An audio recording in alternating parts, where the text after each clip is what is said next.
Your Majesty, the heir is the foundation of the state. Both princes have now reached the appropriate age. I hope Your Majesty will soon appoint a crown prince. Indeed, Your Majesty. Appointing the heir early is the only way to stabilize the empire. We'll consider this matter. You may all leave.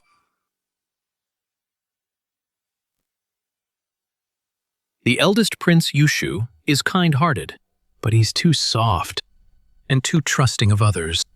The younger Prince, Hu-er, does not lack ruthlessness, but he lacks a broad mind. Forget it. Kai Chao, I'm here, sire. accompany me for a walk outside the palace. Yes, sire, Your Majesty. Your Majesty, are you here again to visit young Master Che? Che is my son by a concubine, but he has been simple-minded since childhood, chose to hide his identity. Let him grow up outside the palace, staying away from the court's constant turmoil.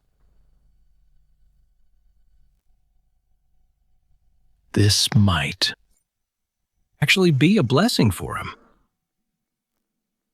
Your Majesty is truly benevolent. Remember, don't let anything slip later. Yes, sire.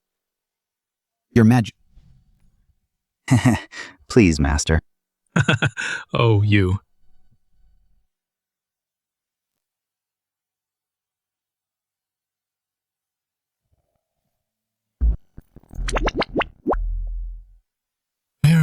Where am I?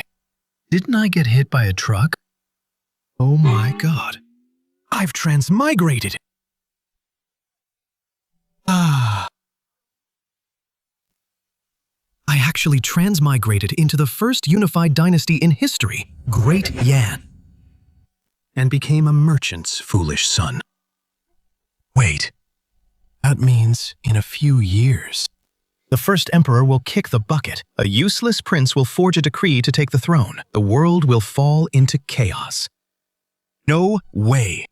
I need to prepare in advance. Dad! Dad! Young Master. Hey, young Master. What's wrong? The Master isn't home. When will he be back? I have something very important to tell him. Oh, my Master. Jay.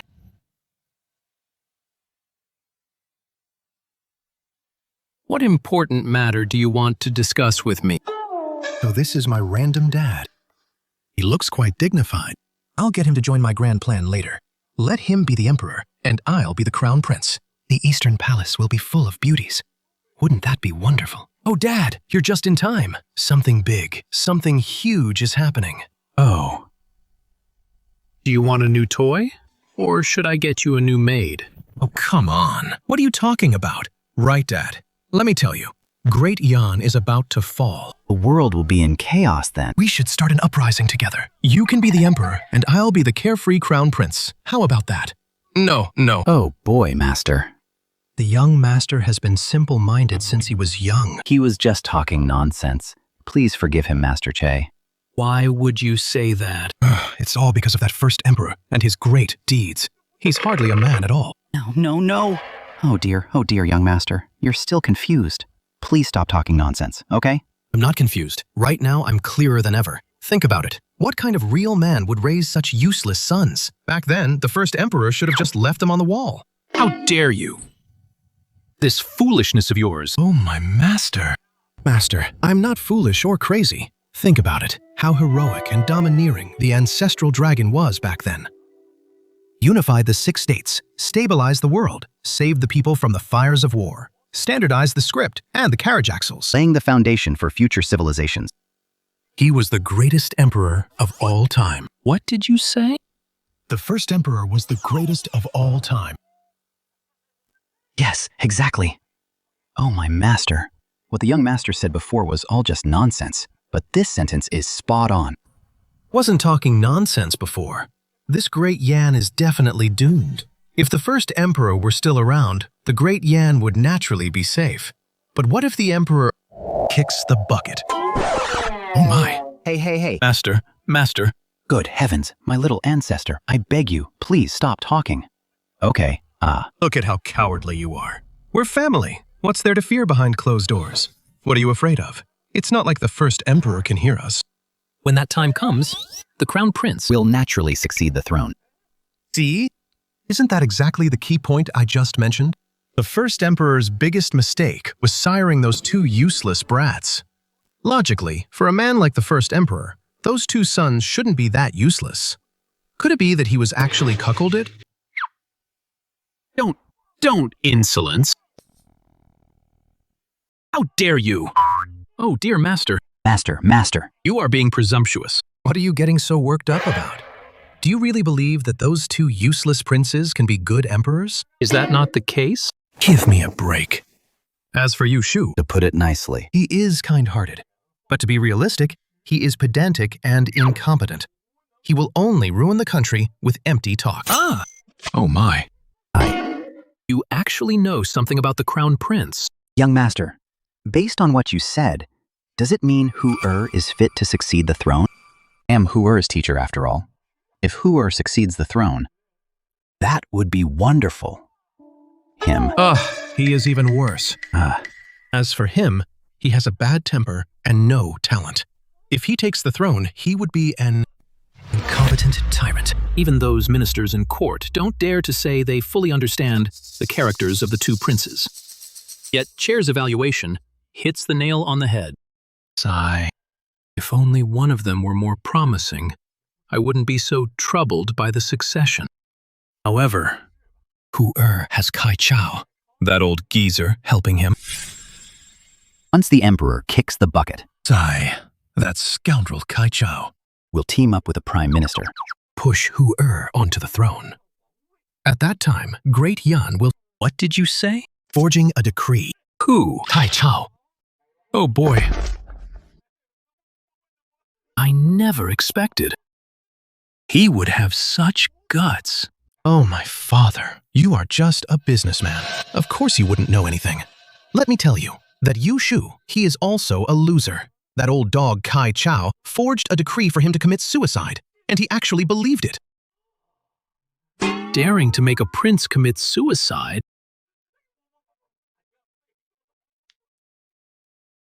Chair, you have indeed said a lot today. Get some rest. I have some matters to have a good talk with Boss Kai. A very good talk. Hey. Wait. Hey, father, wait! You were just leaving like this? I'm telling you about the rebellion. Think about it carefully. Treat it as serious business. Young master, please don't mention those words again. This is a capital offense. Hey, I say, Uncle Chi, what would it take for you to rebel? No matter what, I wouldn't dare to rebel. No.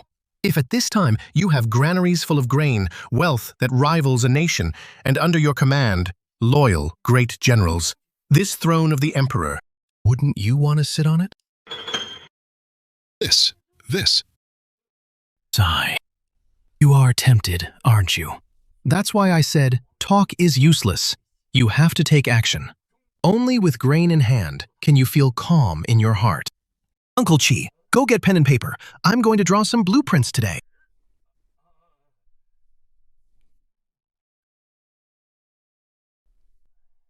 Young master.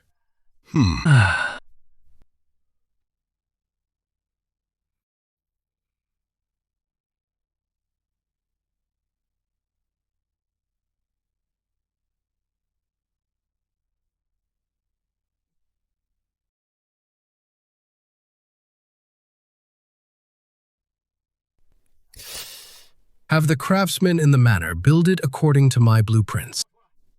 Young master. What is this thing? This is something that can make farming efficiency increase several times over.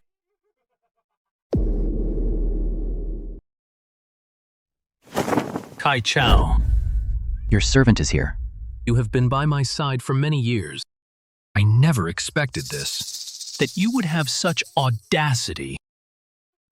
Your Majesty, please see clearly. Would never do something like forging an imperial edict, such a treasonous act. Prince Che's words cannot be trusted. As Hu-Er's teacher, is it possible that you don't want Hu-Er to succeed the throne? The position of Crown Prince is for your Majesty to decide. I would never dare to overstep.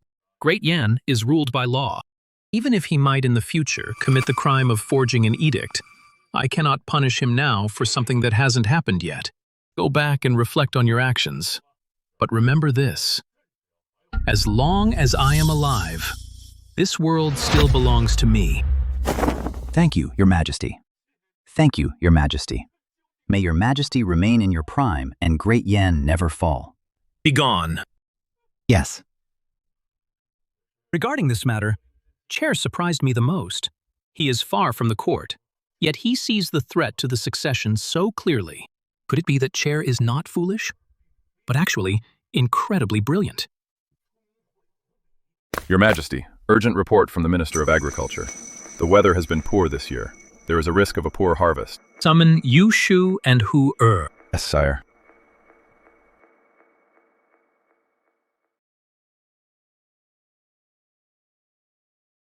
Your son greets you, father. The weather has been poor this year. The harvest may fail. What are your thoughts on this? Father, I believe we should pause the construction of the Great Wall in the north and put more manpower into reclaiming and planting land. However, it might just be a slight change in weather. I believe we should have the officials urge the people to farm harder and simply reduce their rest. You two may leave.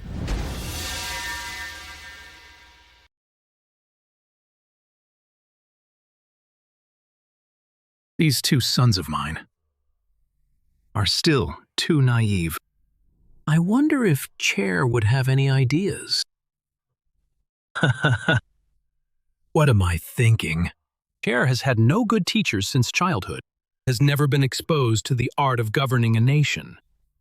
How could he solve this problem that plagues the world?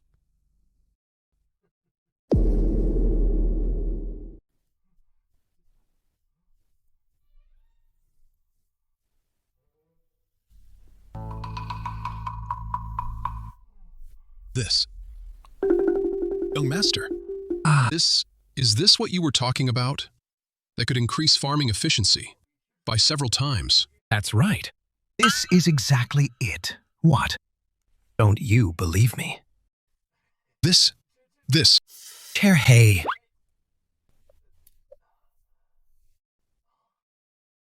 Whoa, Dad! You're just in time. I have something great to show you.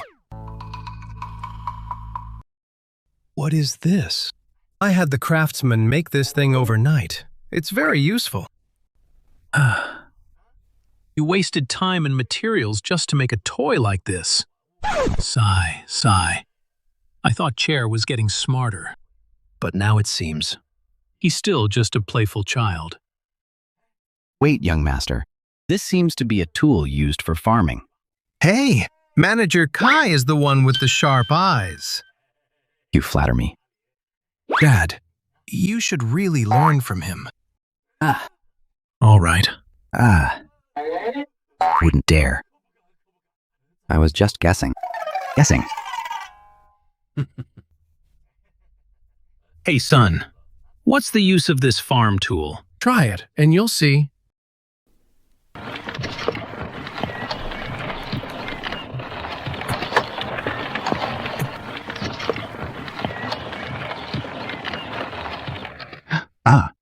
Young master, this kind of plow actually only needs one person and one ox to start plowing. Exactly. This is the curved shaft plow. Normally, it takes 2 oxen, one person to lead them, one to guide the plow, and one to hold the handle. It takes at least 2 oxen and 3 men. Wow. Young master, this curved shaft plow not only saves a lot of labor, but it's also 2 or 3 times faster. Hey, master. If we promote this curved shaft plow, then for our Great Yan, it would be of great significance. Perhaps the issue of this year's poor harvest can be easily resolved. Chair. This thing, did you come up with this? Of course.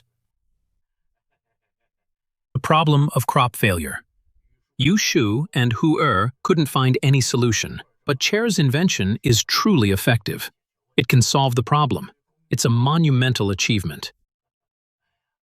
Chair, this invention of yours, on behalf of all the people, thank you. Whoa, wait a minute. That's enough, Dad. Stop trying to take the credit. You're just a merchant. How can you represent the people? Are you even worthy? Oh, Dad. This is only the first step of our great rebellion. Next, we need to make some money. Wait a second, Chair. First, show me the blueprints for this thing. Come! Such a great tool like the curved shaft plow must be promoted as soon as possible. The sooner the better. Dad, I have a whole bunch of business plans. Let me tell you this. Chair, I still have some urgent matters to attend to. Later ask Uncle Chi for some money, and go do your own thing. What? Hey! Goodbye, young master. Hey. Hey. Die. In the end, I have to rely on myself. But the government controls the salt and iron monopolies. Touching them now is nothing but a death wish. Need to come up with something first. To win over the nobility, before I can touch those big businesses. Uncle Chi, bring me a brush and some ink.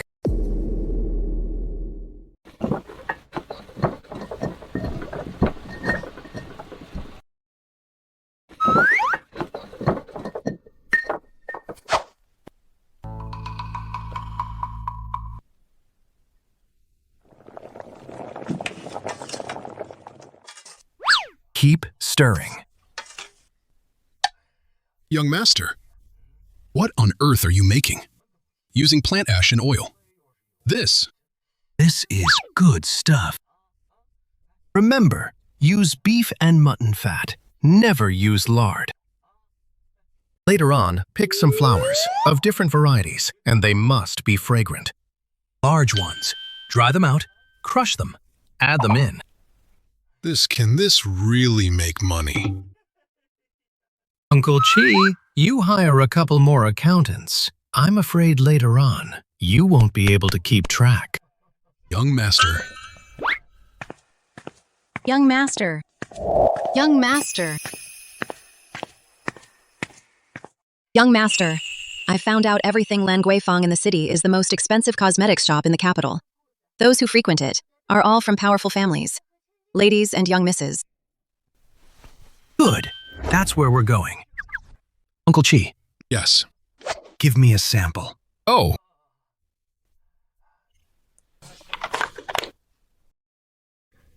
Young master. Let's go. Follow me. Uncle Chi, the things I told you, make sure you get them done. Understood.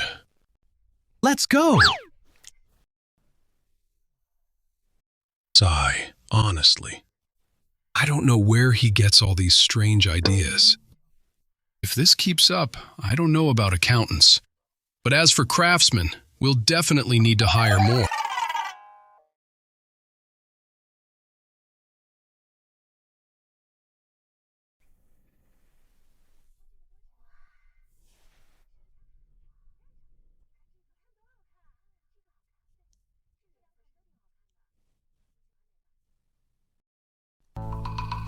Why is there a man here?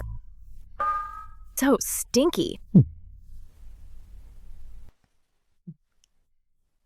You ladies browse first.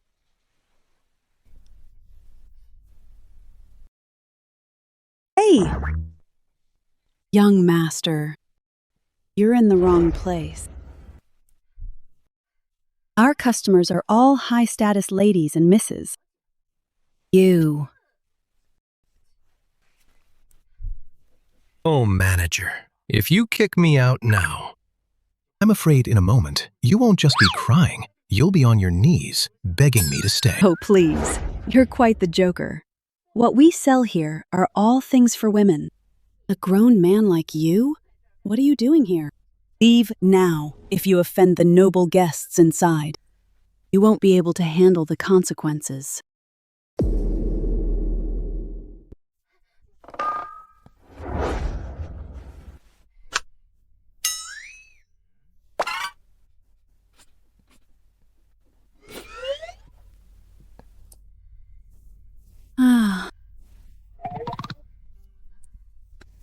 It smells so good.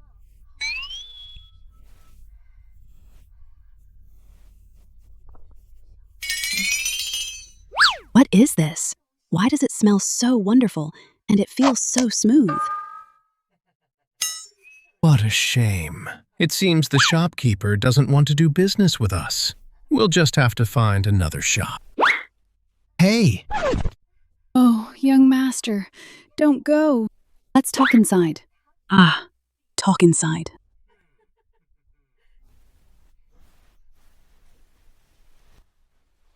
Please come in. Please, have a seat. Young man, that fragrant block in your hand, what is it? How much does it cost? This thing, it's called the Agarwood Fragrance Block. It's not expensive. Only 10 taels. 10 taels? Even the most expensive rouge in my shop only sells for 20 taels. Not interested. Then forget it. Hey! The best sachet is only 1 or 2 taels.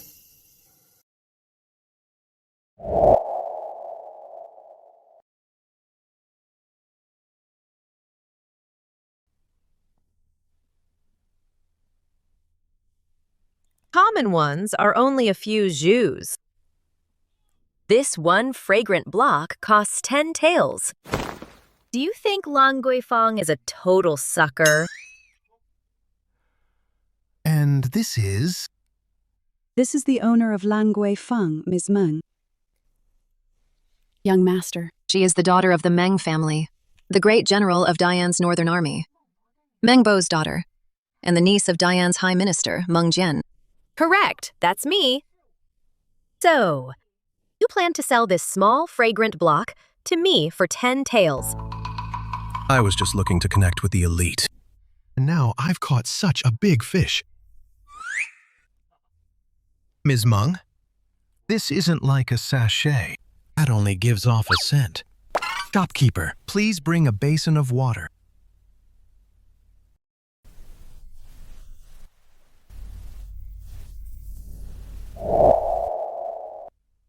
Xiaodi.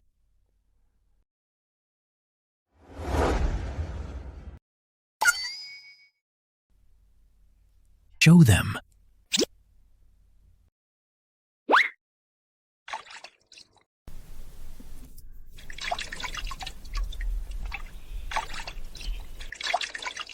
Keep your eyes wide open. Next is the moment to witness a miracle.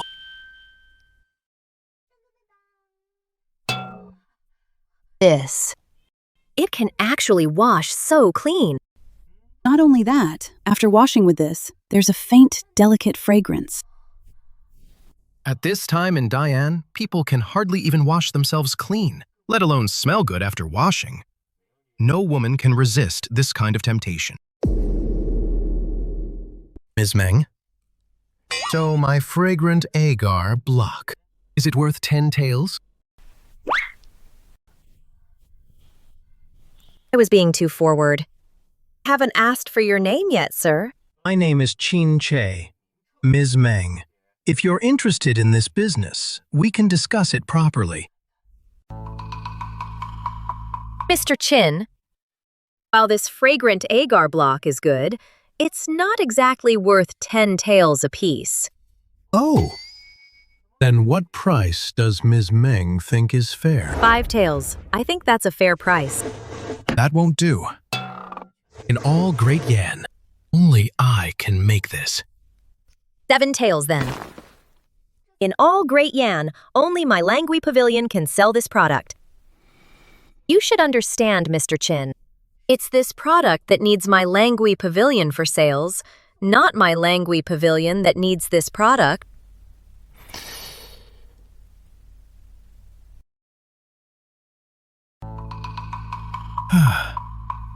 Ms. Meng is indeed sharp. 7 taels it is then. However, your Language Pavilion must come and pick up the goods yourself. And you, Miss Meng, must come in person. I don't trust anyone else. That's not a problem. Good. Then this will be a gift for our first meeting. I'll be waiting for you at home, Ms. Meng. Farewell.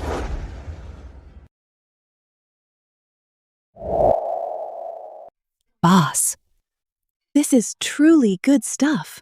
A real treasure. The scent and the texture. It can even wash away grime so thoroughly. If one could bathe with this, I can't imagine how clean one would be, and how fragrant.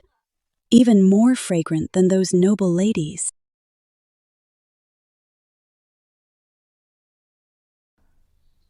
It's a wonderful thing. That Mr. Chin is quite the character, to be able to invent such a miraculous item. Pity, though, he's still a bit green in business. It's this product that needs our Language Pavilion for sales, not our Language Pavilion that needs this product. This Ms. Meng is so arrogant. Young master, why didn't you push a bit harder? I wanted her to feel like she won. That way, it's easier to get her on the hook. See, young master, your goal from the start wasn't just to make money. Oh, when did you, little girl, become so clever? You're trying to woo Ms. Meng. You want to trick her into being your wife. What nonsense are you talking about? I did it to establish a partnership with the powerful, so that later on, it'll be easier to do big business. But with Ms. Meng's looks, if she were really to be betrothed to me, that wouldn't be too bad.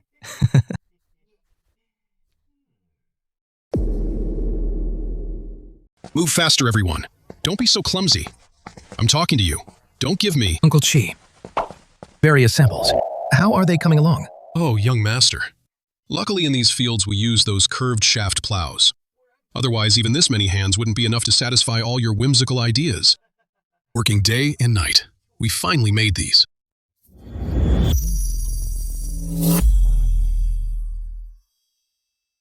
Young master, there are still so many things. If Miss Meng sees this tomorrow, her eyes will surely pop out.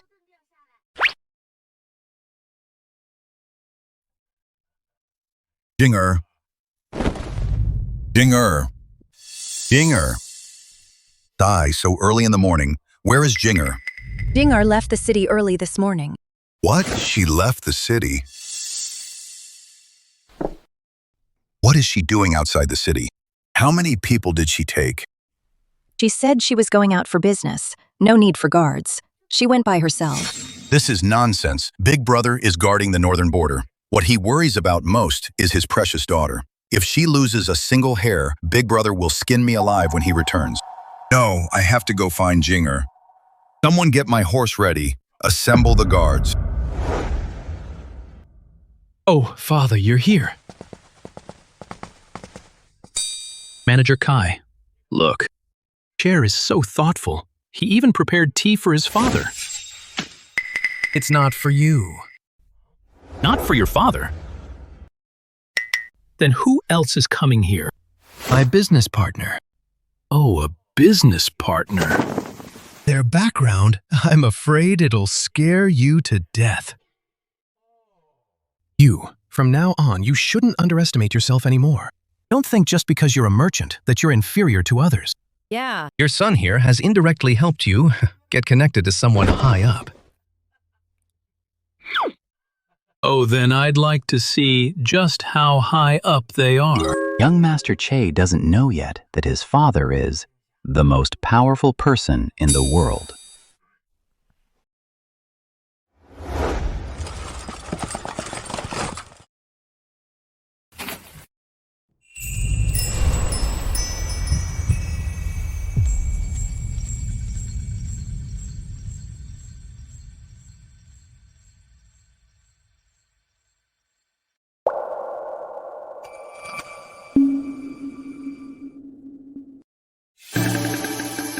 I didn't expect young Master Chin to live in a place like this. Can't he even afford A house in the city. living in such a remote area? No matter. I'm only doing this one business deal with him. I'll come in person for the first time, but there's no need after that.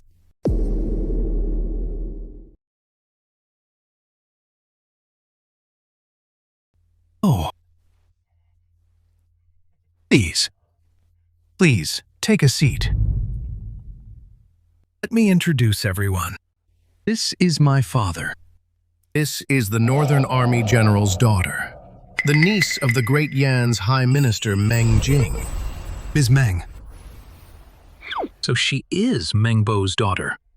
No wonder her features look a bit familiar. It's only been a few days, and he's already doing business with her. Oh dear. Dad, what are you dazing for? You should hand the teacup to Ms. Meng. Don't you know how to treat a guest?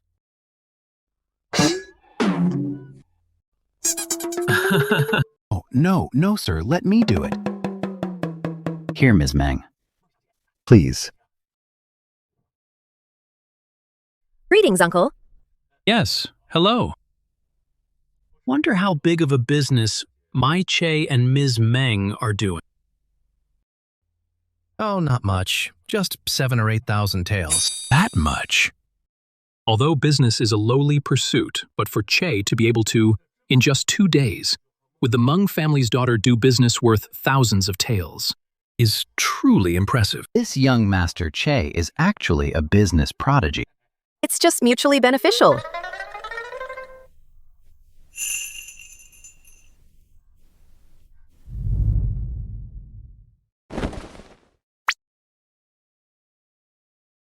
Uncle Chi, see! I told you Ms. Meng's eyes would pop out when she saw these. Indeed, our young master, at studying these women's things, is truly talented.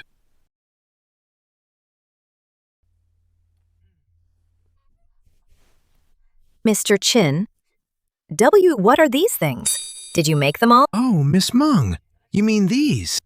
Look at this one. This is Orchid Moisturizing Cream.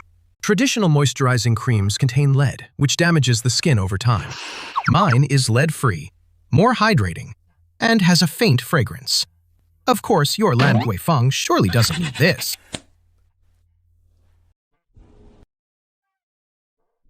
Oh, and this.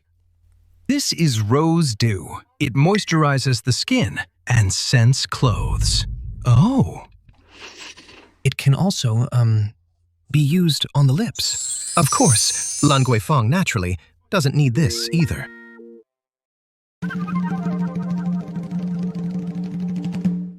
Then there's this beeswax lipstick. The color is natural and bright, and it can, moisturize the lips. It's smudge-proof and lasts longer. Lan Guifeng definitely doesn't need this either. And look, there's also this. That's enough, Mr. Chin. What's wrong, Ms. Meng?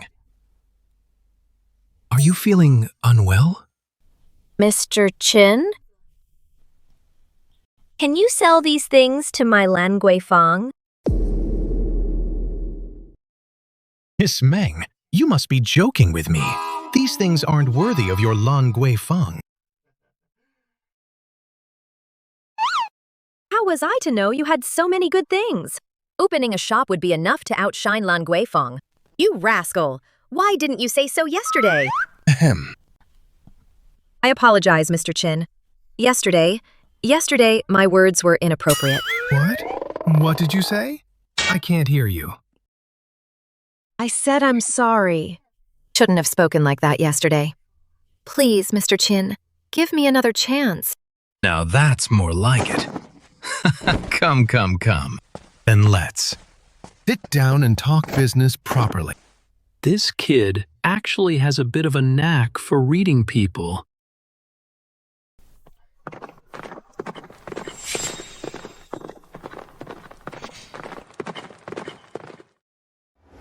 Mr. Chin, these items, including that agarwood fragrance pendant, please name a new price.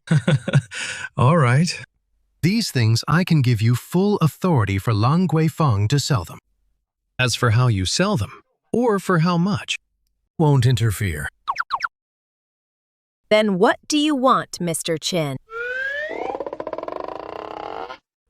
Miss Ming, you must have more than just Lung Guifeng as your only business.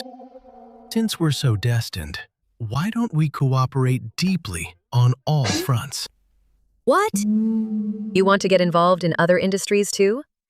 This doesn't just concern me. It also involves the Meng family. I see. Those miscellaneous items were just a foot in the door. Chair wants to cooperate with powerful nobles like the Meng family. But how big of a business could he be doing to need to bring in the Meng family? The business I want to do concerns the entire Great Yan and the whole world, from the farmers in the fields to the million-strong army. Everyone will need it. Wonder if a business this big is enough to partner with the Meng family. He dares say it concerns all of Great Yan and the whole world. Could it be an invention even more remarkable than the curved beam plow? Besides, being able to work with you, Miss Meng is also a top priority for me. In this vast world, for the two of us to meet is quite a profound destiny. What am I thinking? Could this kid simply be lusting after the beauty of the Meng family's daughter? Still, Mengbo's daughter. Becoming a consort for my son is somewhat acceptable.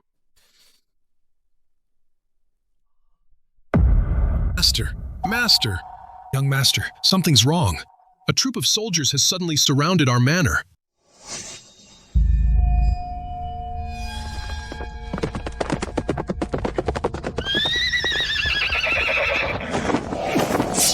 Old thief, pay with your life. We're doomed! Why did so many troops suddenly show up? That fellow Meng Jian actually came in person. He really dotes on that niece of his. This is bad. Won't His Majesty be exposed? It's fine. Dad, did you leak the news about our rebellion? To someone. Aye. Let's go.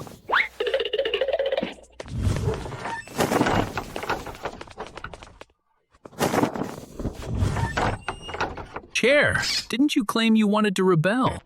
In a situation like this, how are you going to handle it? Those people look like nothing more than some guards from the manor. If you can't even handle this, then the hundreds of thousands of elite troops of Great Yan will be even more impossible for you to deal with. Chair, now you know, rebelling in my Great Yan is pure fantasy. From now on, just stay in line and learn how to govern the country. Don't panic. Luckily, I'm prepared. We'll escape through the tunnel. Our time will come. What? You even dug a tunnel? Duh.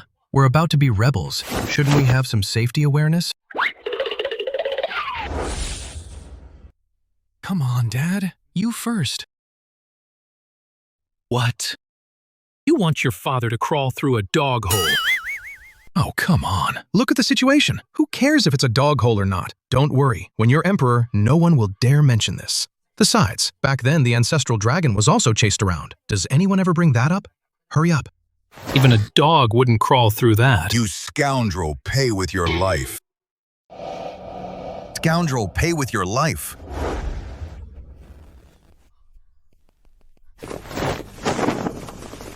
Uncle, it's a misunderstanding. We're just talking business. What kind of business requires being so touchy-feely? I think you've been tricked by a villain. Wait, Uncle. We're doomed. There's no escape. Oh, man. You useless father. You're just holding your son back.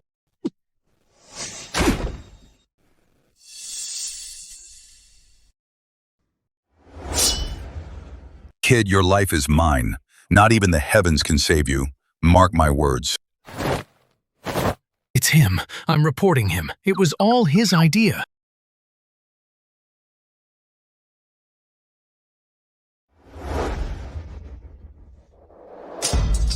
Your Majesty.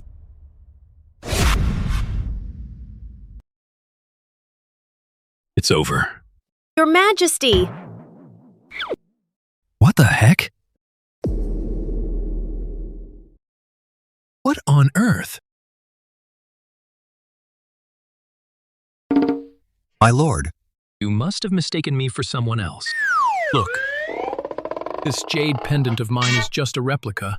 It is not an imperial gift from His Majesty.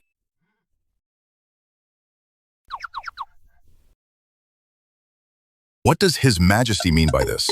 He doesn't want to reveal his identity. Must have misidentified it in my haste. This is definitely not the one bestowed by His Majesty. That scared me to death. That young man just now, what did he call His Majesty? Dad, is this His Majesty's prince? Why haven't I seen him before? An illegitimate son. I'm doomed.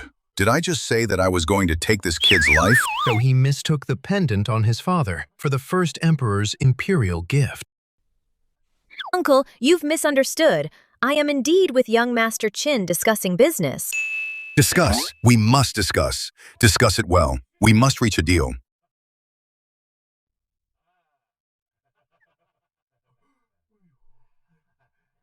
Good thing it's Meng Jian. He reacts quickly. If it were Meng Bo, that brute returning, it wouldn't have ended so easily. Lord Meng, let's not stay here. In the woodshed, why don't we go outside to talk? How about it? All right, let's go out. Your Maj. After all, business is important. Dad. Not bad. You even got a high-quality replica of an imperial gift. You've got some tricks up your sleeve. Of course I've been doing business in the capital for years. I have some connections in the court. You should have said so earlier. Why didn't you say so? If you had, I wouldn't have struggled to get in with the Meng family. Let's go. Uncle, why are you standing? You are a High Minister of the Great Yan, one of the highest-ranking positions in the court. Standing on the side will make others feel uneasy. Great! Now that Uncle is here, when we discuss business later, I'll have more leverage. My dear niece, the one who's most uneasy right now is your uncle. Lord Meng, please have a seat. All right. Young Master Qin, since my uncle is here, let's just be completely open and honest and have a good talk regarding your request. I agree to everything. Uncle? I see that young Master Qin has the grace of a dragon and phoenix. He carries himself with great dignity. Between his brows, there is a sense of Heroic spirit. It's clear he's no ordinary man. What young Master Qin wants to do must be good business, big business. My Meng family must support him fully.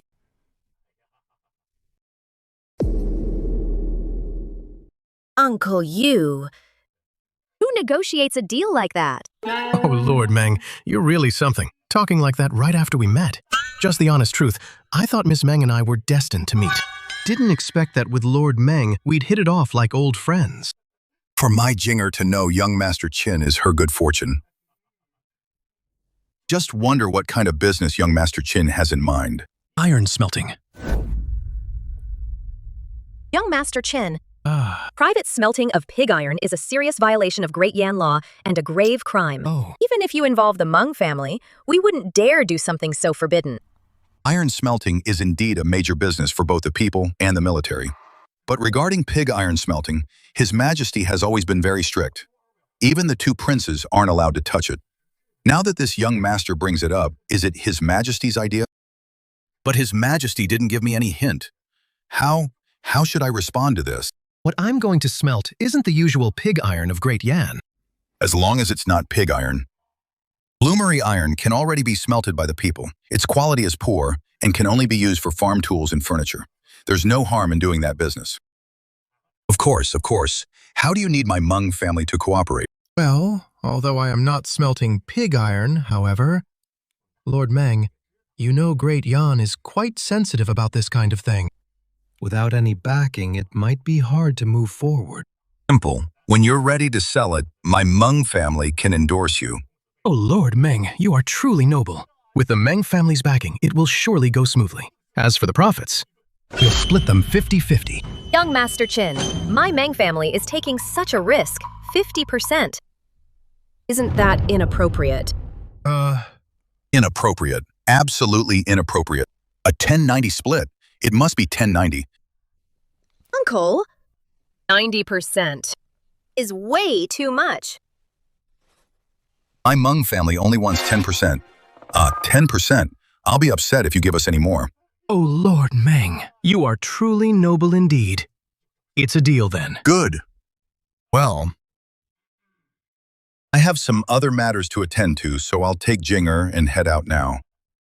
If you need anything later, young Master Chin, just talk to Jinger. Oh, farewell. Oh, they're leaving. Lord Meng, take care. Wow, these Meng brothers truly are pillars of the state. They're so reasonable. Oh, All right. Chair, your father will be heading out too. Now that you've connected with the Mengs, there are some social favors that your father needs to go pull some strings for. oh, Dad actually knows how to share my burdens now. Your son is very pleased. This tea is good. Oh, Uncle Chi. Coming. Yes, young master. Earlier, the furnace and bellows I asked the craftsmen to build. How are they coming along? Young master, they are ready to start smelting iron now. But that furnace looks really strange. I've never seen anyone use a furnace like that to smelt bloomery iron. Who said I was smelting bloomery iron? That low-quality iron is only good for making farm tools. Why would I bother with that? What I'm smelting isn't just ordinary iron. It's a special kind of iron. What's it called? Wrought iron. Or you could call it steel. Oh, Your Majesty. That was a close call today. I didn't expect that it would involve his precious niece. Even someone as steady as Meng Jian was so reckless today. The Meng family has been generals for generations, and they've only had sons. Finally, they had a daughter like Meng Jing. So of course she's their little treasure. Speaking of which, why didn't Your Majesty reveal the truth to Lord Che today? Lord Che is so intelligent. It would be better to bring him back to the capital soon to help ease your burdens. It's not time yet. Though the boy is smart And knows how to read people and play things to his advantage. But in the imperial court, things aren't that simple. Besides, he has never learned the art of governance. He's still a bit green. Your Majesty is indeed farsighted. It seems it's time to find a good teacher for him. What do you think of Li Ting-cheng? No. I leave it to Your Majesty's decision. Li Ting-cheng is the Prime Minister of Great Yan. Lord Che has now established a connection with the Ming family. And Your Majesty wants Li Ting-cheng to be his teacher? Wait. Could it be that Your Majesty intends to groom Lord Che as the Crown Prince? Uncle, what was with you today? Why were you so generous to that Qin Che? Jinger, tell your uncle. What do you think of that Lord Qin? Uncle Yu, what do you mean by that? A merchant's son with no power or influence. Yet he made my Jinger go to the outskirts of the city on her own to discuss business with him. Even knew how to use the Meng family's influence. That shows he has real talent. Plus, he's quite good looking. He's quite a handsome young man. And Jinger, you're not getting any younger. Uncle, don't talk such nonsense. I don't care about my future husband's background, but he must be someone useful to Great Yan, and useful to the people. Oh. Why are you saying this? Oh, My husband left the house in a rage this morning. I was worried something would happen. How is it that as soon as you're back, you're talking about Jing Er's matters? I'm telling you this, but you must not tell a soul. The person Jinger did business with today is actually the Emperor's son, raised outside the palace. What? Keep your voice down. From what I can see, the Emperor seems to care quite a lot about this prince. The position of Crown Prince is currently undecided. Everyone in court is speculating that His Majesty is somewhat dissatisfied with the two princes in the palace. So, Does that mean His Majesty wants to. Watch your words. This matter ultimately depends on His Majesty's will. Then how can we know His Majesty's intentions? After all, I am a civil official. But my elder brother, he's the one who actually holds command over 300,000 troops. If one day His Majesty intends for my brother to get close to him too, well,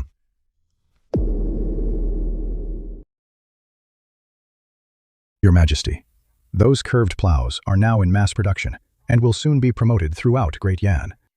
This move of yours truly benefits the country and the people. A lasting legacy for generations. Make it quick, especially since the weather is poor this year. We must encourage the people to cultivate more land, to increase the yield. Your Majesty, General Meng Bo has sent word from the north. The Xiongnu have been restless lately. On the border, there have been multiple skirmishes. The soldiers' weapons and armor have suffered significant wear and tear. Military supplies are running low. Send an order. Ironware must be prioritized for the Northern Army. If cast iron is insufficient, then purchase raw iron from the people. Your Majesty, building and repairing houses everywhere and cultivating farmland also require a lot of iron, especially these curved plows. Once they are widely used, more land can be cultivated, and more farming tools will be needed. Prioritize the front line. As for the shortage of iron among the people, we will discuss it later. All right, if there are no other important matters, court is adjourned. Yes. Li Tingcheng, Kai Chao, the two of you stay. Your Majesty. Two will accompany me out of the palace. Yes. His Majesty really wants Li Tingcheng to be young Master Che's teacher. Wang Jianli, Tingcheng, the two heads of the civil officials. His Majesty is intentionally or unintentionally concerned, binding them to young Master Che. Dare not even think about it.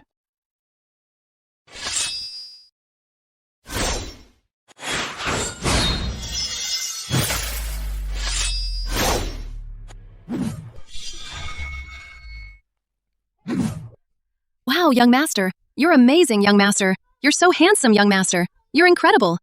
Woman, don't be obsessed with my heroic charm, or you'll find yourself unable to pull away. Young master, you're so mean. Young master, is this what you called, what was it? Wrought iron. Ah, that's right. This wrought iron is truly better than cast iron. Much better. And the cost is lower with a higher yield. What are you messing around with now? Ah. Dad, you're here. Yeah. Oh. And this is... This is a friend of mine. Just call him Uncle Lee. Aren't you planning something big? You'll need to find more reliable helpers. This young master's appearance looks 60 to 70% like His Majesty. And he calls His Majesty Dad? Could he be the Emperor's secret bastard son raised outside the palace? Oh, right. You do need helpers. Uncle Lee. This Uncle Lee looks quite dignified. A man of great presence. For our great cause of rebellion, he will surely be of great help. You flatter me, young master. Rebellion? Keep it down. Are you trying to let everyone hear? Come, have a seat here. The Emperor's bastard son wants to lead the Emperor to rebel. What is His Majesty planning? Oh my.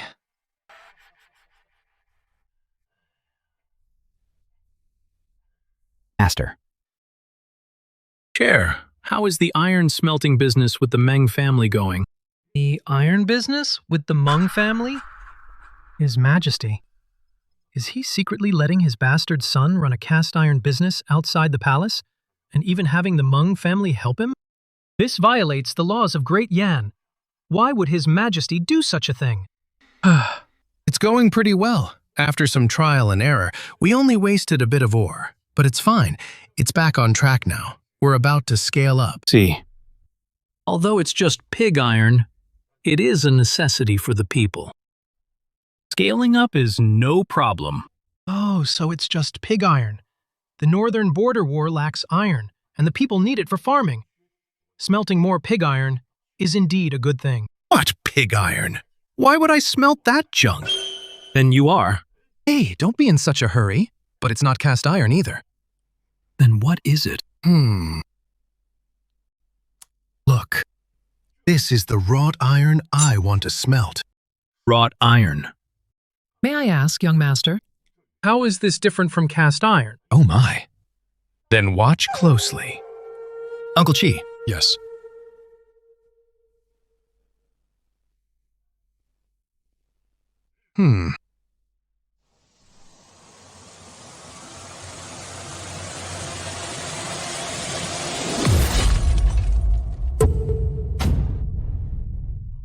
My goodness, it left such deep marks on tools made of pig iron, yet it remains unscathed and still sharp.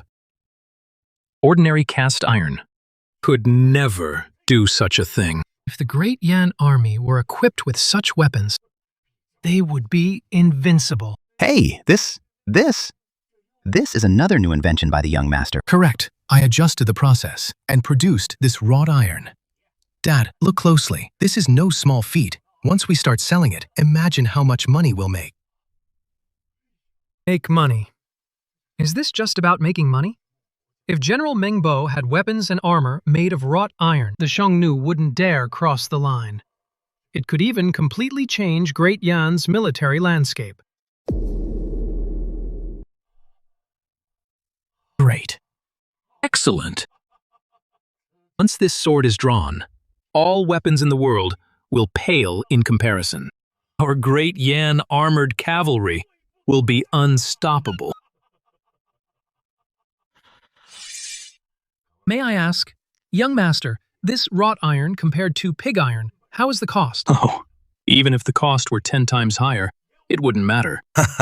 Hey, I'm not that foolish. According to my process, the cost is about half of traditional pig iron, and the efficiency has also doubled. You mean wrought iron that's better than pig iron has a lower cost? Yes. And a higher yield? Yes. In other words, the iron shortage of our northern army will no longer exist, and our combat power will be greatly improved. Master Qin, young Master Qin Meng Jian is here to visit. Oh, Master Meng. You see, just coming over is enough. Why bring so many gifts? I was too impulsive during my last visit. I'm here to apologize this time. Lord Meng is still so courteous. Please come in. After you.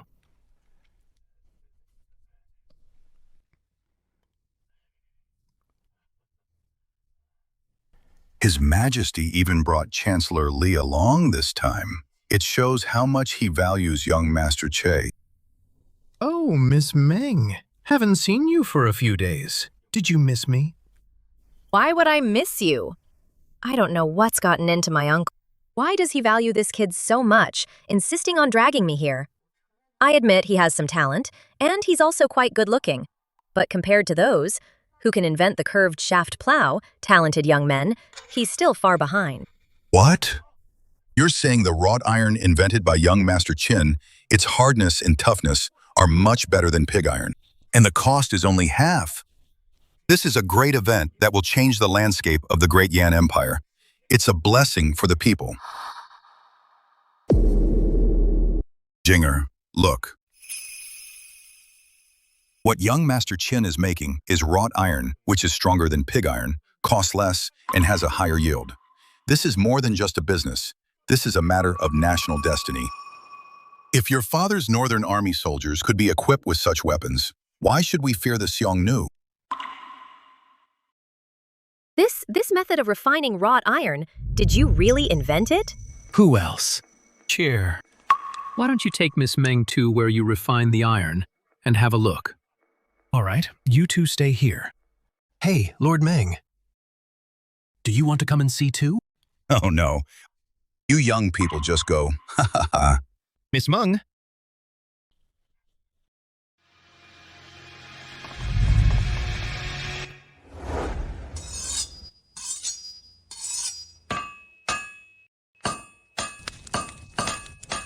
Miss Meng, look at this setup.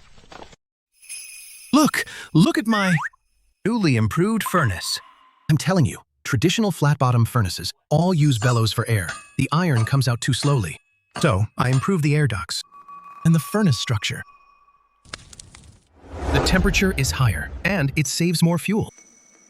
Did he really create this? It turns out he doesn't just know about cosmetics, he can also create great weapons for the nation. No wonder Uncle values him so much. The significance of this wrought iron to our great Yan is indeed no less than the curved shaft plow. What's wrong, Miss Meng, staring like that at my handsome face? Careful, you might deeply fall in love with me. This guy, he's very talented, but so cheeky. Congratulations, Your Majesty. Great tidings, Your Majesty. For young Master Che to have such talent is a great blessing for Your Majesty. God bless our great Yan. Lord Meng, you may not know this. That curved shaft plow was also created by young Master Che. What? The young talent Your Majesty mentioned was actually young Master Che. He is truly a celestial being descended to Earth to make our great Yan prosper. That's wonderful. But Your Majesty, why not bring young Master Che back to the palace to assist with court affairs? My chair has been ill since childhood. I was worried the turmoil of the court would disturb him. So, since he was a child, I sent him to be raised outside the palace. Although his illness is now gone, he has never been exposed to the policies of governing a country. So, it's too early to bring him back to the palace. Li Tingcheng, Your servant is here. look at this son of mine. Is he worthy enough in your eyes to be your disciple?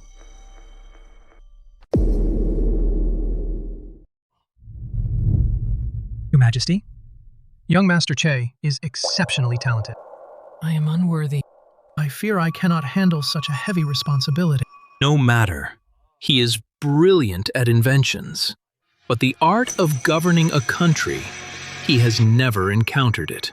Want you to teach him Great Yan's method of governing by law and how to control the world. In that case, I shall not fail my mission. Good. Very good. This is perfect. Li Tingcheng will be his teacher. Meng Jian will be his partner. And later, we'll get Meng Bo's daughter for him. This young Master Che, in the future, he'll have no choice but to become the crown prince. Why is everyone standing? Chair, I have already discussed it with Lord Meng regarding the smelting of wrought iron. He will provide you with funds and a venue, so that you can, in the shortest time, expand the scale. Oh, my. Not bad. Young Master Chin has any needs, just let me know. Just wonder, young Master Chin, what is the price for this wrought iron? The same price as lump iron will do. Why set the price so low? Even if this price was a bit more expensive than pig iron, it would still sell easily. Dad, all of a sudden, where's your sense of the big picture? Besides, we are doing great things. For what purpose? It's for the sake of the world's common people. Making money. Making money is just a process for us to achieve this goal. Young Master is kind-hearted and benevolent. He cares for the people of the world. This is a blessing for the people. In his heart, does he really think that way? This wrought iron could clearly make him wealthy enough to rival a nation. Yet it seems that although he is a bit unconventional, he has a heart that loves the country and its people. Dad, I've done the math. Even at this price, it's enough to make plenty of money. Besides, what's the most important thing? The most important thing is to win the people's hearts. Right, look, in the future, when we start the uprising with one wave of our arms, imagine how many people will follow us. Don't you agree? What a sly fox. Good. It's settled then. Chair. From now on, Uncle Li will be your teacher. He will teach you the laws of Great Yan and the strategies for governing and finance. Wait, everything was fine. Why are you finding me a teacher? you brat! Aren't you going to rebel? Once the rebellion succeeds, you should at least know how to govern a country. No, I mean... It's decided. Study hard with Uncle Lee.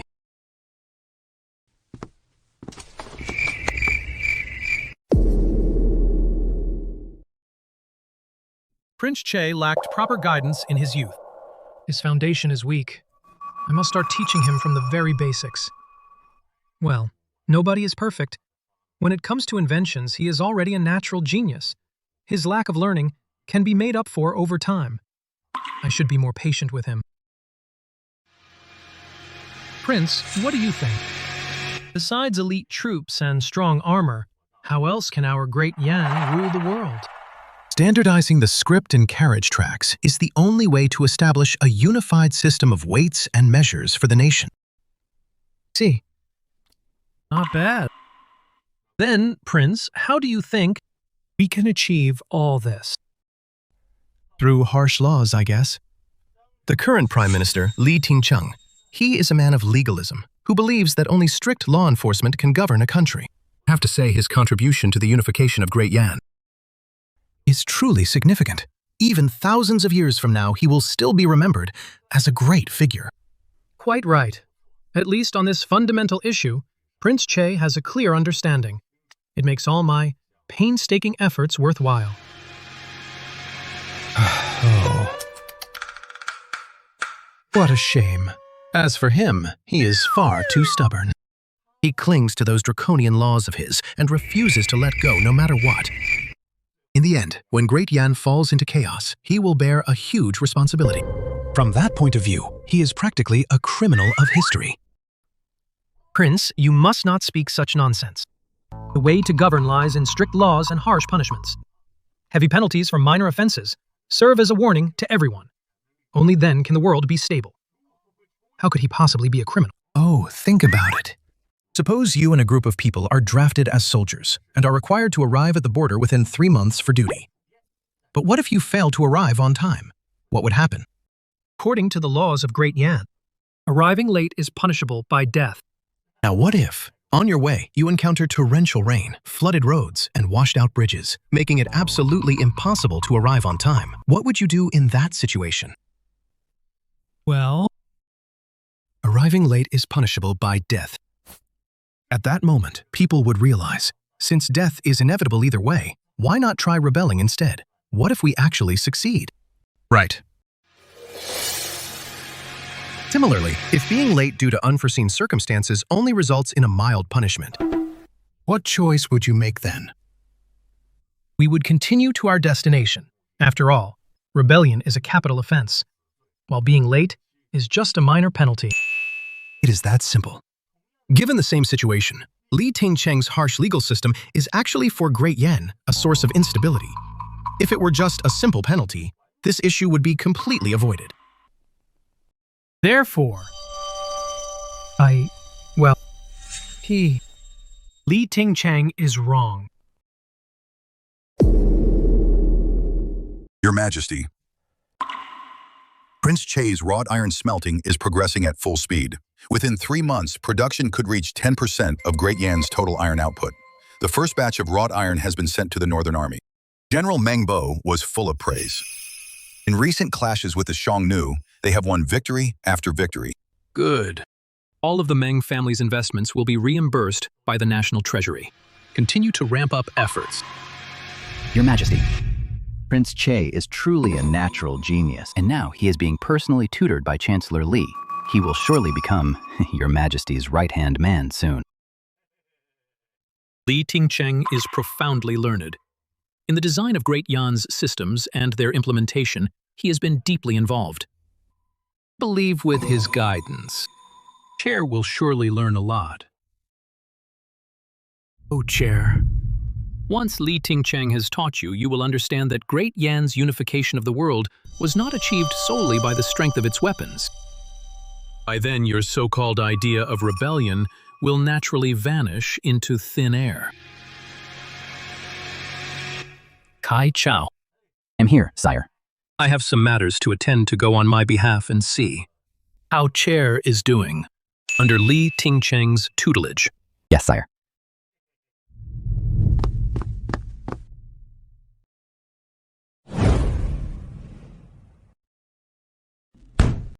To enrich the country and strengthen the army, the priority is to prioritize farming over commerce. Merchants do not produce anything. They just move around reselling goods, which only unsettles the people. Oh, please. If there were no merchants, how would goods circulate? If there is a poor harvest in the south and a bumper crop in the north, should we rely only on the court for transport? Think of the waste of time and cost. These merchants transporting grain will only drive up prices to make a profit. Hey, That is exactly what the court should be regulating. If the court keeps grain prices within a reasonable range, instead of just using a heavy hand to crush the merchants to death, this would solve the cost issue and save time in grain distribution. well, ignorant people are easier to lead. If officials guide the commoners and the people focus on production and labor, then thoughts can be unified. Surely there is nothing wrong with that. You are dead wrong. Monopolizing knowledge will only lead to class rigidity. Official positions at all levels will become tools for those powerful families to seize interests. Who will care about the common people? Who will care about the common people or whether they live or die? Young master, Mr. Lee, let me see.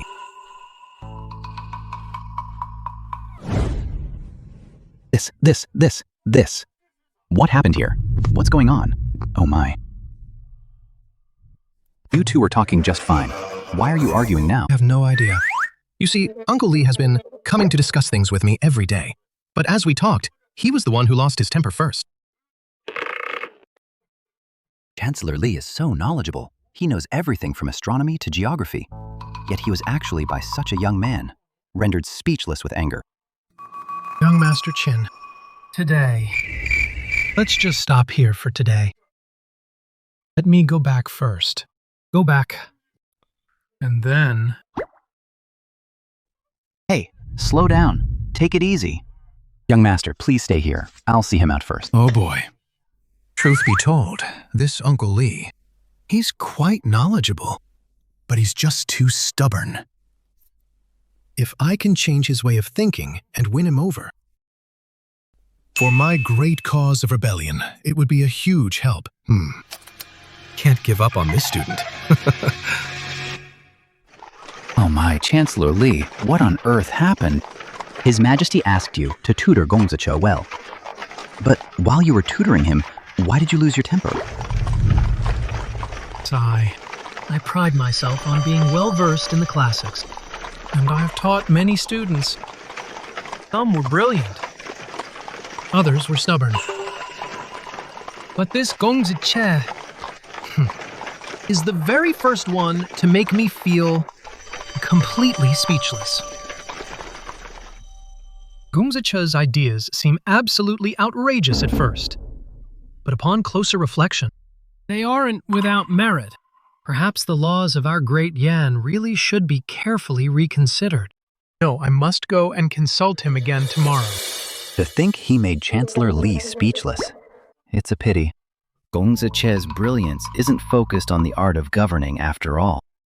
But how am I going to tell His Majesty?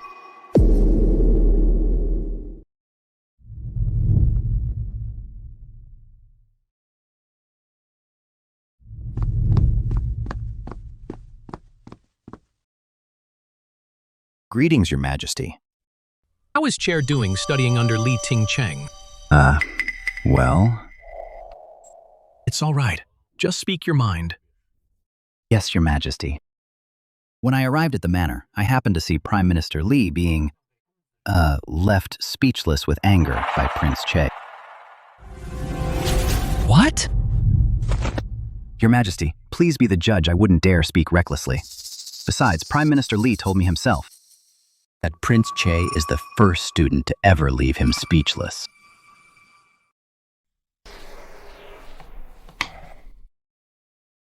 Even when he was teaching Hu-er, Li Ting-cheng never gave such a poor evaluation.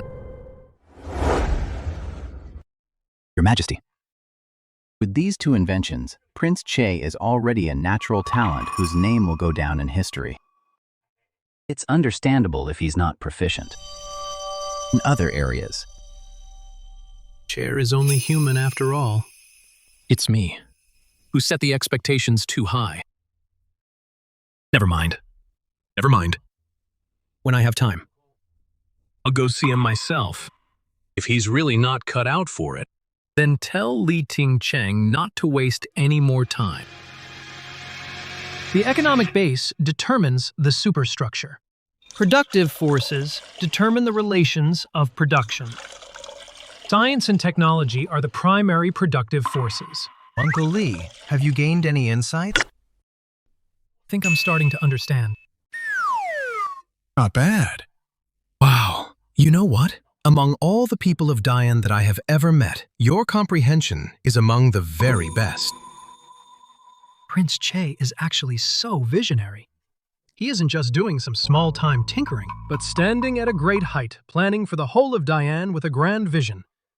This foresight of his, even your majesty might pale in comparison.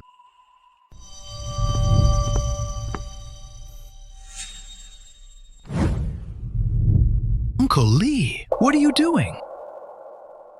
The prince's profound knowledge and visionary outlook leave me in awe.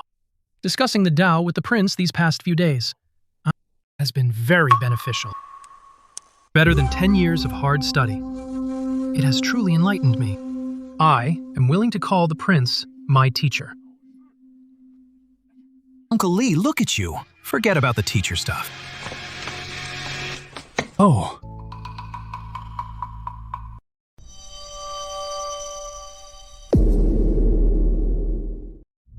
Oh, Uncle Lee, look at you. Forget about the teacher stuff. You are the partner who will plot this great cause with my father and me. Why be so formal? Let me tell you, once our mission is accomplished, you will be the Prime Minister of the realm. Why is Chancellor Li calling the young master teacher? Li Ting-cheng must have lost his mind from anger. He has started talking nonsense.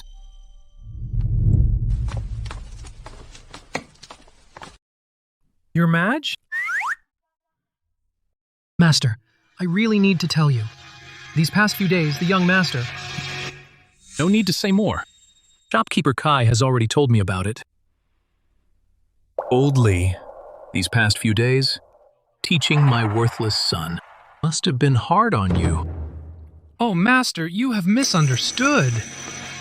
What I wanted to say is, the young master is the most knowledgeable and far-sighted person I have ever met regarding the people's livelihood. He is the most insightful person. Old Li. Don't just say that to please me. Oh, Master, how could I just be humoring you? You asked me to teach the young master, but these past few days, it's been the young master teaching me. My goodness. That's why I am more than willing to call him my teacher. So when you told me you were left speechless, this is what you meant. Exactly. The young master's knowledge is truly admirable. In terms of governing talent, the young master is far superior to me. The entire framework of Great Yan's operation was designed by Chancellor Li. And now he actually admits that his own governing skills are inferior to young Master Che's. My son truly has the talent to rule. It's absolutely true. The young master's talent is worth 500,000 troops and 20 prime ministers. Good. Excellent. My son truly has the presence of an emperor. Hey, Dad, have you finally made up your mind to start the rebellion?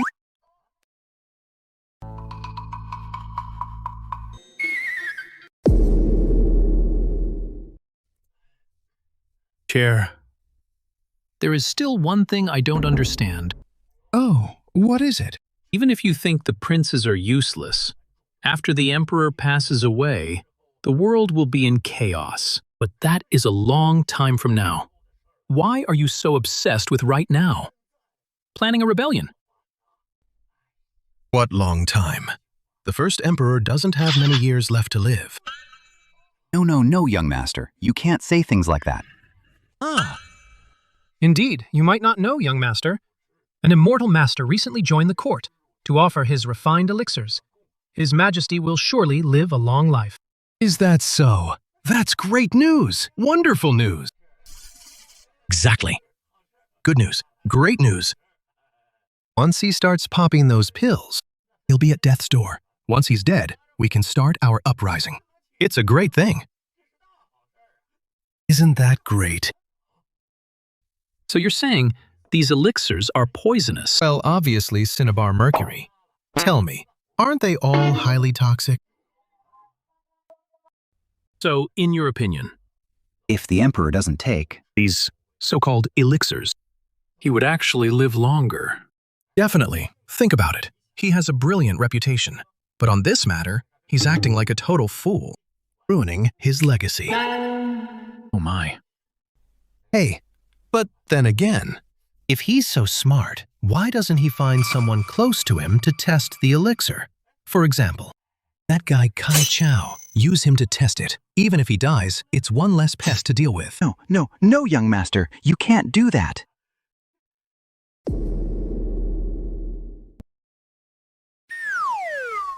I say, why are you all looking so nervous? Didn't Manager Chai just tell us that's good news? No, I didn't. That's not what I meant. Chair, even if the Emperor is gone, the 100,000 elites of Great Yan are still here. Even if the prince is incompetent, he still holds military power. What makes you think you can rebel? Oh, you really are my father. You really hit the nail right on the head. Oh, this is my next plan. A plan? What do you mean? Let me ask you, to rule the world, what do you need? The hearts of the people and the army. As for winning the people, I have plenty of ways. But to win the army, I must go to the battlefield and earn merits. Are you saying, young master, that you want to join the army? Uncle Lee, you really are the smartest. I'm telling you, the position of Prime Minister definitely belongs to you. You're going to enlist. Hey, Dad, look at what you're saying. I can't exactly let your old bones go out there. Don't you worry. Once I'm in the army and earn military merits, when the Emperor kicks the bucket, won't the whole army belong to us? This seems like a good idea. After all, no matter how talented Chair is, he has no influence at court. If he can build prestige in the military, it will be much easier to name him the heir later. Fine then. I'll pull some strings to see if I can get you into the army. Not bad, not bad.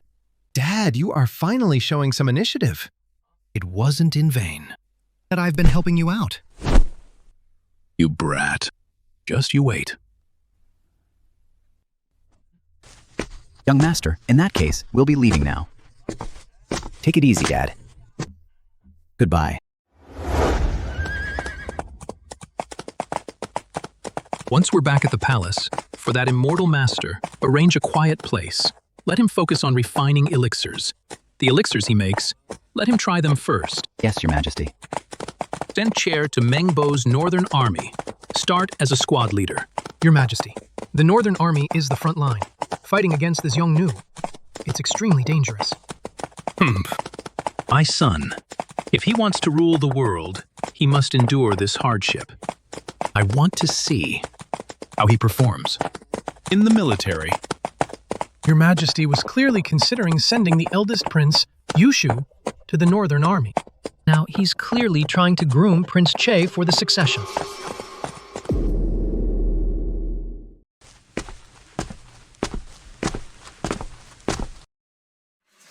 These days, His Majesty and teachers seem to leave the palace quite often. Wonder where they're going.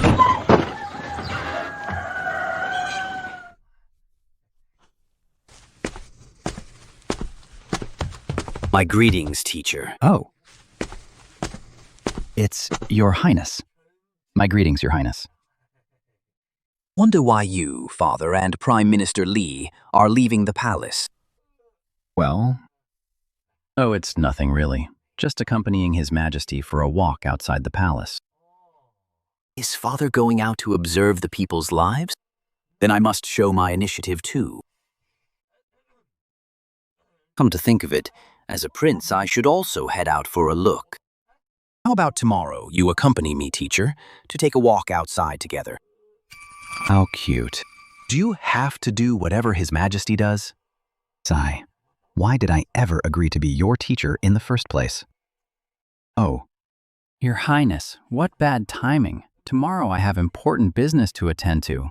I won't have time to go out with you. I hope your Highness will forgive me. Shall take my leave now.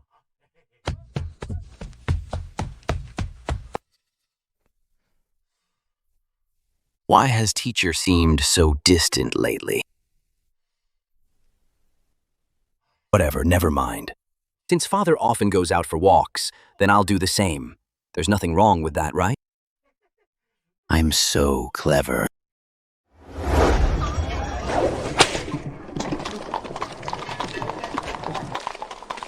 It hasn't been that long. The production of wrought iron has already reached an unimaginable level. More importantly, the people are starting to sing his praises.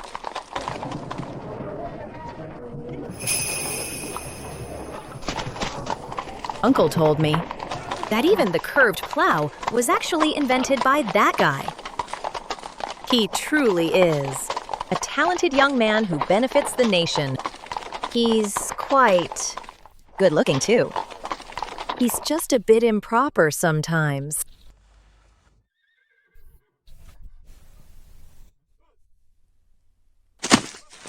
How dare you?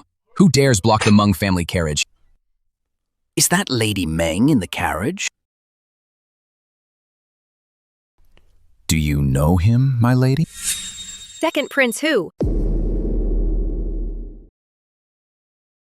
Greetings, Second Prince who? I am traveling incognito, so no need for formalities. Years ago, when I visited General Meng, I met Miss Meng once. I didn't expect Miss Meng to still remember me. Can't believe that after a few years, the little girl of the Meng family has grown into such a beauty. If I take her as my consort, wouldn't I gain the Meng family's support? Meng Bo, in the northern border, commands 300,000 troops. Miss Meng, where are you headed? Your Highness, some family business requires me to head out of the city. Oh. Leaving the city. That's perfect. I have nothing to do, so I'll accompany you, Miss Meng. Well? All right, then. Your Majesty. Prince Che's appointment to the Northern Army. All the documents are ready. He can leave for his post at any time. Your Majesty, based on the past few days of military intelligence from my brother, the Xiongnu don't seem to be giving up. Though they've lost a few battles, they're still looking for a chance to strike. The weather is abnormal this year, and the pastures are poor. The Xiongnu are short on food and supplies, so they can only resort to raiding the south as their only way. At a time like this, sending Prince Che to the north might be a bit risky. Please reconsider, Your Majesty. Why not send Prince Che to the Southern Army, or keep him in the troops near the capital? No, send him to the Northern Army. My son must not fear war. Should Prince Che's identity be disclosed to General Meng? No need. No special treatment required. I want to see if Chair can truly rely on his own efforts to carve out a place for himself in the army. Kai Chao, I'm here, Your Majesty. prepare some fine wine and food. You all will accompany me this time to give that boy a proper send-off. Yes, Your Majesty.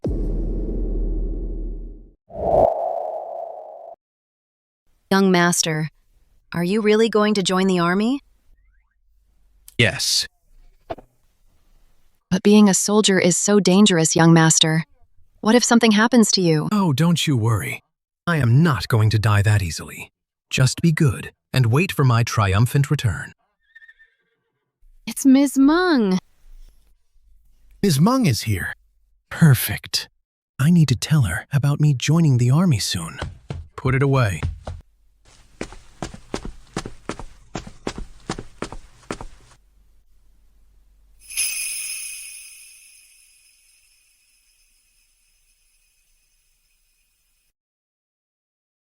Ms. Meng, it's been a few days.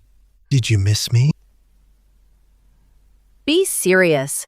Didn't expect Ms. Meng to still have business dealings with lowlives from such a remote place.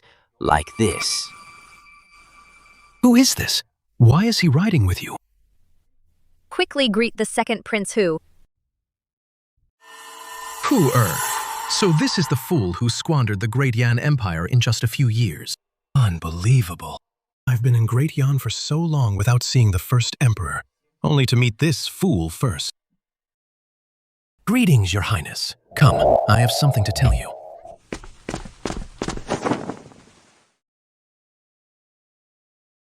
Isn't this Jinger's carriage? Who is that with her? How dare he ride with her? Is Lord Meng worried again that your precious daughter is being deceived? Oh, perhaps it's just a friend of Ms. Meng. No need to worry, Lord Meng. Don't recall Jinger having any male friends close enough to ride with her. Probably. Only young Master Che could. Let's go see for ourselves. All right. In a few days, I might be going. For a noble lady like Ms. Meng, why would you come to such a crude and humble place? Since my place is so humble, why would Your Highness deign to come here? How dare you, as a commoner, should kneel before me? Not only do you refuse to kneel, but you're also being insolent. If I were to kill you on the spot, you would have no right to complain. Please calm down, Your Highness. He doesn't know the rules. I apologize to Your Highness on his behalf. Please forgive him, Your Highness. Ms. Meng, for a person of such low status, what business could possibly be worth you coming here in person? In my opinion, you must have been deceived by this scoundrel. Guards, arrest him.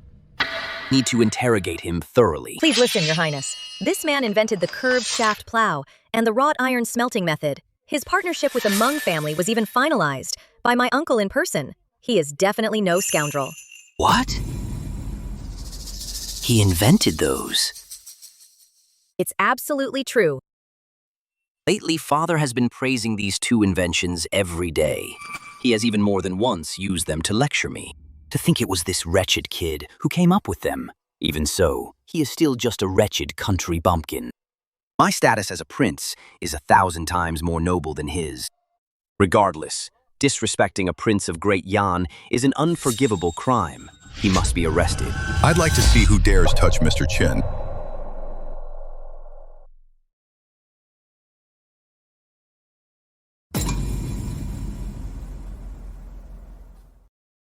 Uncle, you're here.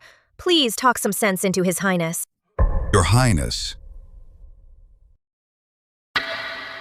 What are you all doing here? Father. Father. This is bad. This Prince Hu-hai. He said he wanted to leave the palace yesterday. How did he end up here? With Prince Hu-hai's temperament, if he knew His Majesty was outside the palace and that there's another prince, there will be no peace. Your Highness, you've mistaken him. He is not the Mr. Fu Huang you know. Official Meng, what are you saying? Isn't this Father Emperor? Prince Hu-hai, such an obvious hint. Can't you see it? He just looks a lot like Mr. Fu Huang from the palace. Your Highness, look closer. What are you all doing? Your Highness. This, Father Emperor means, doesn't want to reveal his identity. Well, Your Highness, did you see clearly? Did indeed mistake him. I mistake. I am the owner of this manor. Wonder why Your Highness is here. I just happened to leave the palace. To observe the common people, I happened to meet Miss Meng on the way, and came here with her. What did Father Emperor say? He's the owner of this manor. Is it because of that kid? The prefect of the palace carriages. The Prime Minister. A high official. In the Great Yan court, almost all the top figures are all here. This kid just invented those two things, and he's already valued this much. So, has Your Highness finished your observation? Your Highness is so imposing. My humble, remote place cannot handle it. This.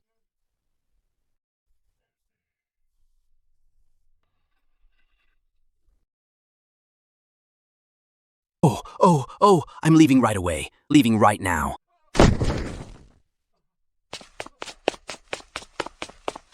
So, Your Highness was calling for Fu Huang. I thought you were saying Father Emperor. Fu Huang. I must say, your name really takes advantage of people. By the way, since you're all here today, what's the matter? Young master, the paperwork for you to join the army in the north has been processed. You can leave in a few days. Oh. What? You're going to join the army under my father. Hold on a second.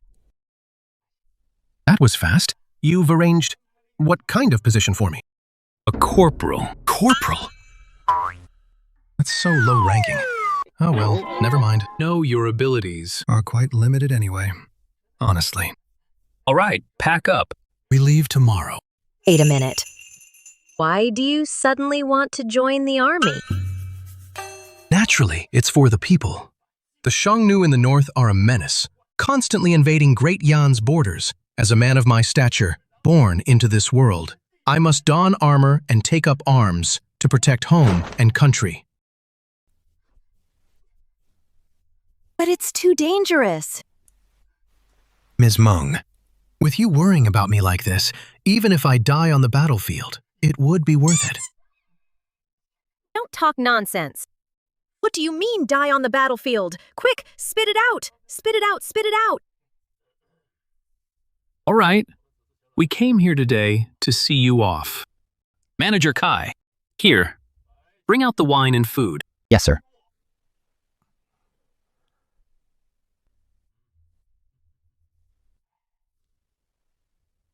Wait a second. I'm going to the Northern Army with him. Oh my Jinger, you must be joking, that place. Is that a place for a young lady to go? Besides, it's a long and arduous journey. Can you handle it? Can handle it. And? I haven't seen Father in a long time. Want to go see him. Is that not allowed? Lord Meng, let Ms. Meng accompany the young master. Once they arrive and she sees General Meng, she can just come back. Well, Young people, seeing the world isn't a bad thing. Send some people along. Nothing will happen on the road. Fine. then accompany young Master Qin on this trip. Once you reach the camp and see your father, come back immediately. Okay. It seems soon we'll be drinking the wedding wine of Ms. Meng and the young master. What on earth are you thinking? Why do you want to join the army so badly? What? Can't bear to leave me, even escorting me all the way to the northern border. Don't flatter yourself. I just want to visit my father. That works out perfectly. I have something to give to your father. When the time comes, you must introduce me, so I don't have to struggle to find him. You have something for my father? What is it? It might be something that can completely solve the Xiongnu threat. In yesterday's battle, we killed over 100 enemies. Our side had 30 casualties. In less than half an hour, the Xiongnu retreated. Since we switched to armor and weapons made of wrought iron, the Xiongnu haven't dared to fight a major battle. But small skirmishes like this happen every few days. It's incredibly annoying. General, if only we could charge into the grasslands and wipe them out once and for all. The Xiongnu are raised on horseback. Once they enter the grasslands, they are like fish in the sea. Easier said than done. Our great Yan soldiers are more than capable of defending. But once we head out to pursue, our horsemanship is indeed inferior. Sigh. How could I not know this? As long as the Xiongnu threat is not eliminated, the army must stay rooted here. Report! General, a letter from Minister Meng. Letter from Meng Jian. Could it be that my precious daughter has run into some trouble? Give it here.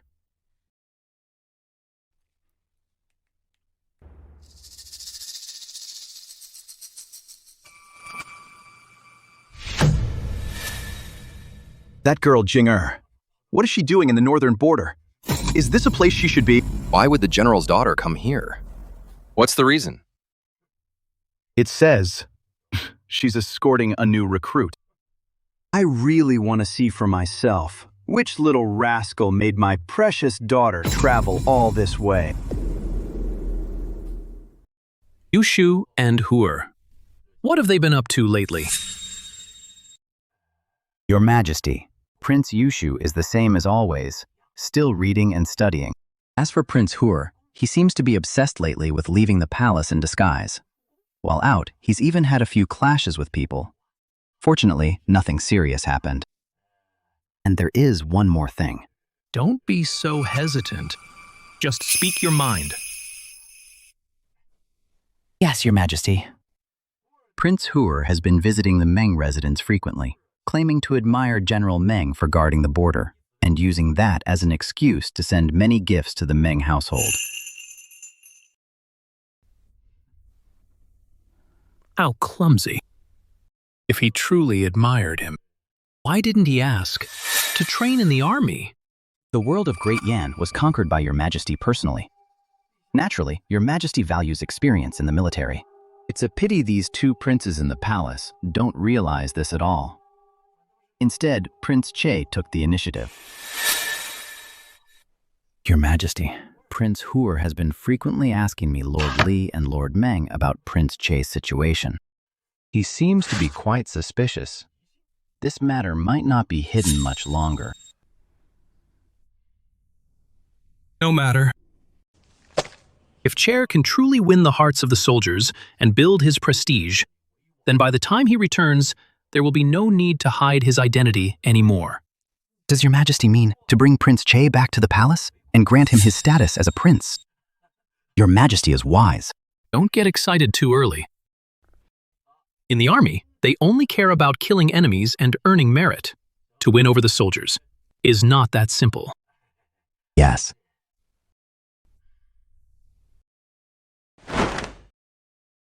Counting the days. Chair and the others should be reaching the northern border soon. Your Majesty, if all goes well, it should be within a few days. Chair, oh Chair. That old fellow Meng Bo is no pushover. Can you really gain his approval? The approval of the great Yan soldiers.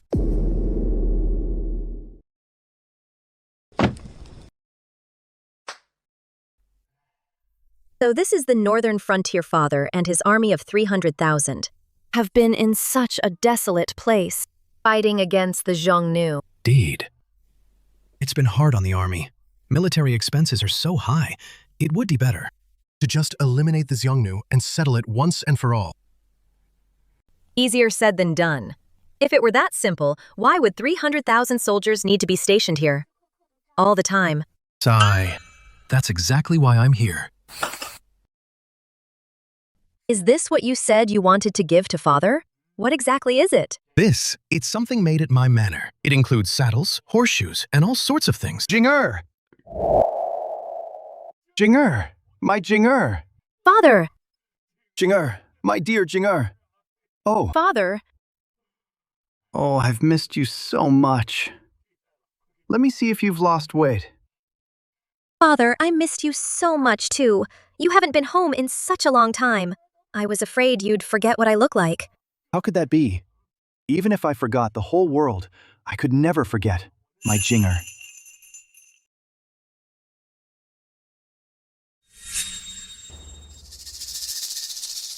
This kid, is he the one you're sending to enlist? Greetings, great General Meng. Father, he is. I know. Your uncle mentioned everything in his letter. Kid, those two inventions of yours, I am aware of them, especially that method for smelting wrought iron. It is of great significance to the army. On that note, I thank you. I acknowledge you're a capable man, But someone like you shouldn't be in the army. Dad, why are you being so mean? Didn't you say you had something for my father? Hurry up and take it out. Right, General Meng. Cut the act. Know what you're thinking. You want to hang around for 2 years to pad your resume. So it's easier to get a promotion when you go back later. General Meng, I'm not here just to pad my resume. Enough. Since you invented the method for smelting wrought iron, I can grant your request. Wang Li, General. put him under your command, in the logistics team. Find a relatively safe spot, and make him a corporal. Yes, sir. If a good opportunity arises, I'll find a way to give you some minor military credit. Consider it a reward for your wrought iron smelting method. Oh, General Meng.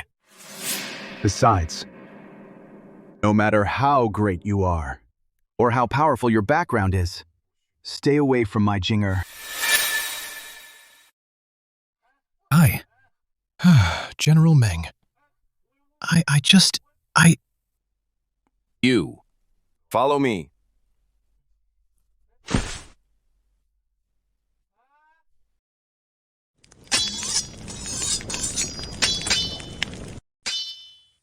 Are you sure you want to come here? To the forging area? This is the place. Not bad, kid. You certainly picked a good spot.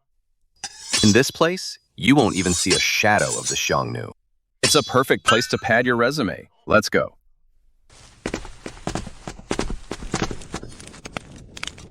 Everyone, stop for a second.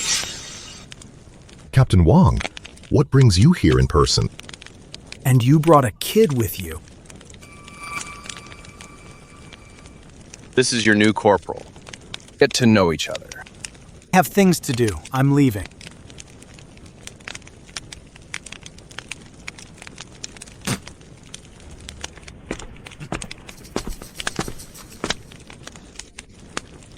Hello, everyone. My name is Qin Che. I hope that in the future, we can work well together. Quick! It seems that in the military camp, even if it's just logistics, winning people over isn't going to be that easy.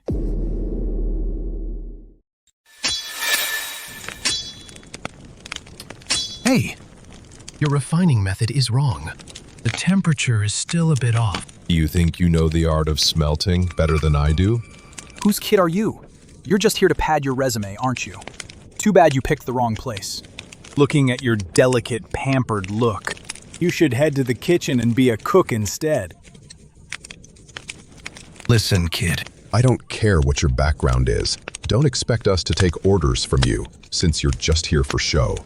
Let's just mind our own business to avoid any unpleasantness. This method of smelting wrought iron requires the furnace temperature to stay between 1200 and 1300 degrees. Also, once the pig iron reaches a semi-molten state, you must then use an iron tool to stir it. Your temperature is still a bit off.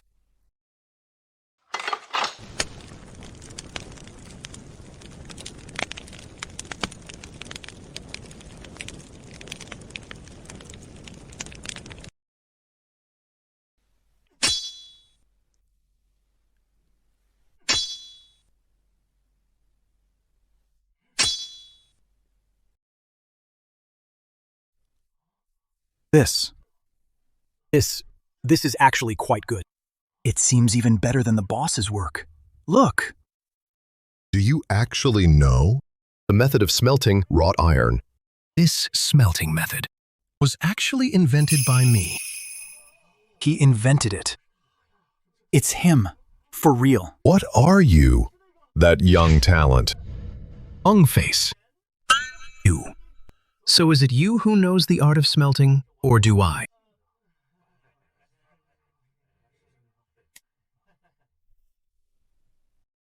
All right, everyone. I didn't come here just to pad my resume. I'm here to work for the Great Yan Army and to fight the Xiongnu.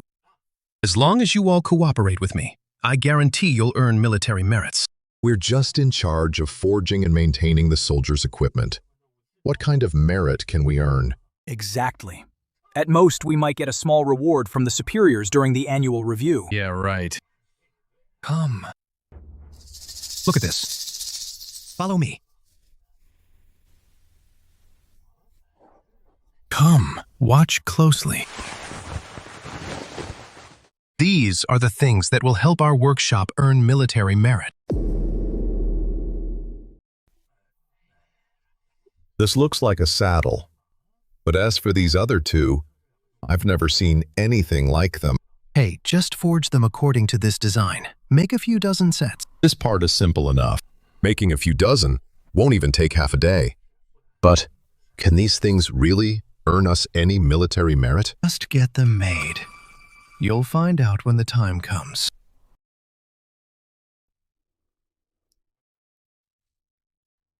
Father, why are you acting like that toward Qin Che? His inventions have benefited people across the land. Oh, my dear girl. I told him to stay in a safe place for now. And I even promised to give him some military credit if I can. If he were any other young master from a noble family, I wouldn't give him the time of day. But he said he's not here just to pad his resume. He truly wants to solve the Xiongnu threat for Great Yan. Solve the Xiongnu threat. Even His Majesty couldn't do that. Not even an army of hundreds of thousands could. Who does he think he is? He's different. Oh, please. Fine. Jinger, I admit he's talented. But the military is different from the outside world. Mark my words. That kid won't even be able to handle those punks in logistics. No, he won't. Jinger, you haven't fallen for him, have you? I haven't. No. Absolutely not. I won't allow it. Why? With his inventions, he's destined to go down in history. I know that, but he's still just a commoner after all. Our Meng family has been a military dynasty for generations. Want your future husband to be a great hero who fights bravely on the battlefield and earns great military glory. Report! General, we have news of the Xiongnu cavalry. How many? Where are they? Reporting, General. About 100 cavalry. They seem to be trying to come from the west, to bypass our defense line. Another persistent bunch, looking for a loophole to exploit. Pass the order. Tell Wang Li to send men to take them out. Yes, sir. Wait. Have Wang Li come here first. Yes, sir. The kid is in luck.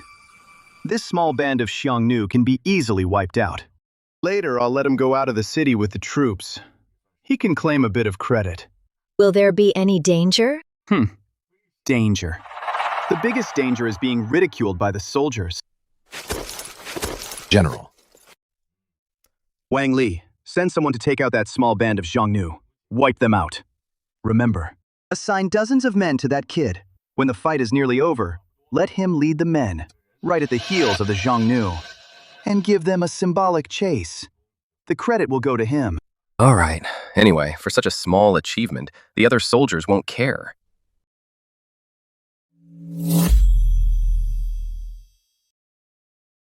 Not bad. Longface, your skills are impressive. And you're very fast, too. General Meng runs a tight ship. If your skills aren't up to par, you won't survive here. Exactly. Right. Where is Qin Che? That's me. So it's you.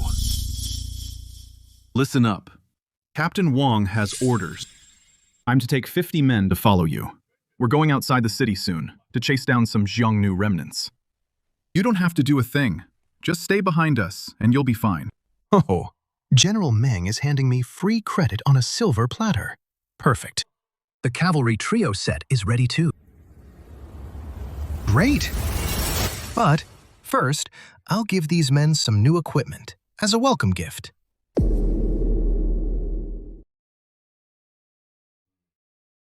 Wang Li, is everything ready? Don't worry, General. It's just 100 Xiongnu. I've already ordered my men to pursue in this direction. Once they reach this spot, I'll have that kid go out for a token pursuit and give chase. General Meng, is this another rich boy here to pad his resume? I just hope the young master doesn't fall off his horse in terror. I want Qin Che to earn real military merit, but I'm worried about his safety. Goodness, it's all that brat's fault, insisting on joining the army, whatever for. They're here.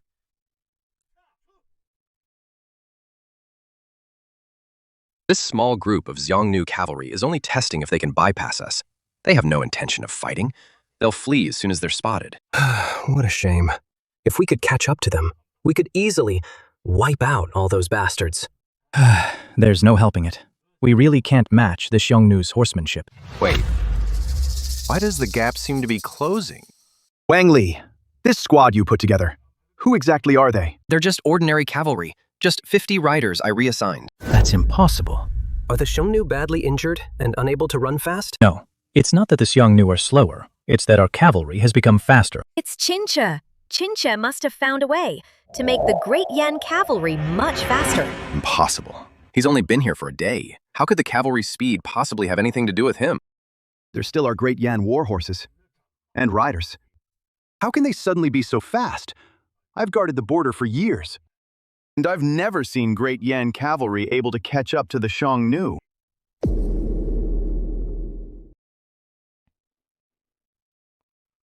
This is bad. Send troops to support them immediately. Once the Xiongnu realize they can't escape, they'll turn back and fight to the death. They're currently outnumbered. Yes, sir. Signal with the flags. Order them to retreat.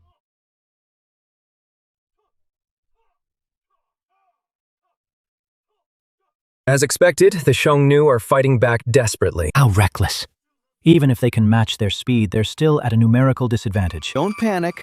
At their current speed, the Xiongnu can't catch them. With the right command, they can keep maneuvering against the Xiongnu until reinforcements arrive. They can then wipe them all out. But they don't seem to have any intention of retreating. What? Have they lost their minds? 50 cavalry charging 100 Xiongnu. Even if they can keep up the speed, in terms of mounted combat, they're no match for the Xiongnu, not to mention they're outnumbered 2-1. Foolish who is in command? Meng Jing? Is she all right? It's too late. Even if reinforcements arrive now, they've already clashed. Wait. They seem to be firing arrows. They're shooting from horseback. That's impossible. While riding a horse, just freeing up one hand is difficult enough. How can they use both hands to fire arrows? Captain Wong. How did you train such an elite squad? I have no idea. I just randomly assigned about 50 soldiers.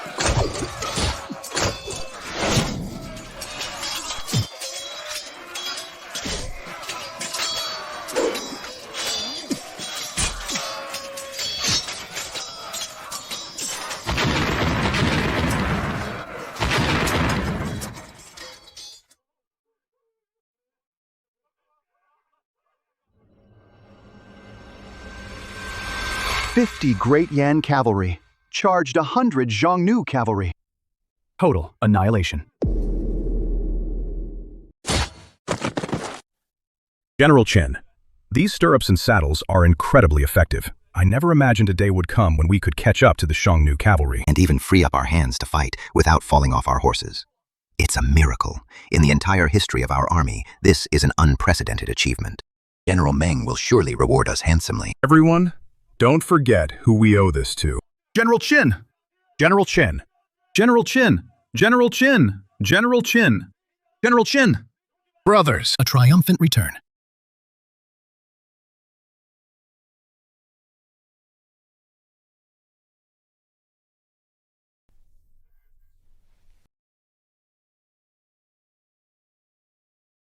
Chinche. Reporting, General Captain. 50 riders set out and wiped out over 100 Xiongnu with 0 casualties. 50 riders and no injuries. Wiping out 100 enemies. Simply unbelievable. Excellent. You all deserve great credit. Who was in command? Tell me, how did you pull it off? Reporting, General. We were able to achieve this all because of Qin Che. What? Didn't I tell you, for minor achievements, you could let others take the credit? But for such an unprecedented feat, you shouldn't just give it away. No, Captain. We aren't giving away credit. The credit for this victory isn't ours. It's Qin Che's. The credit belongs to Qin Che. Thank you for the opportunity, General Meng. I'm glad I didn't fail the mission.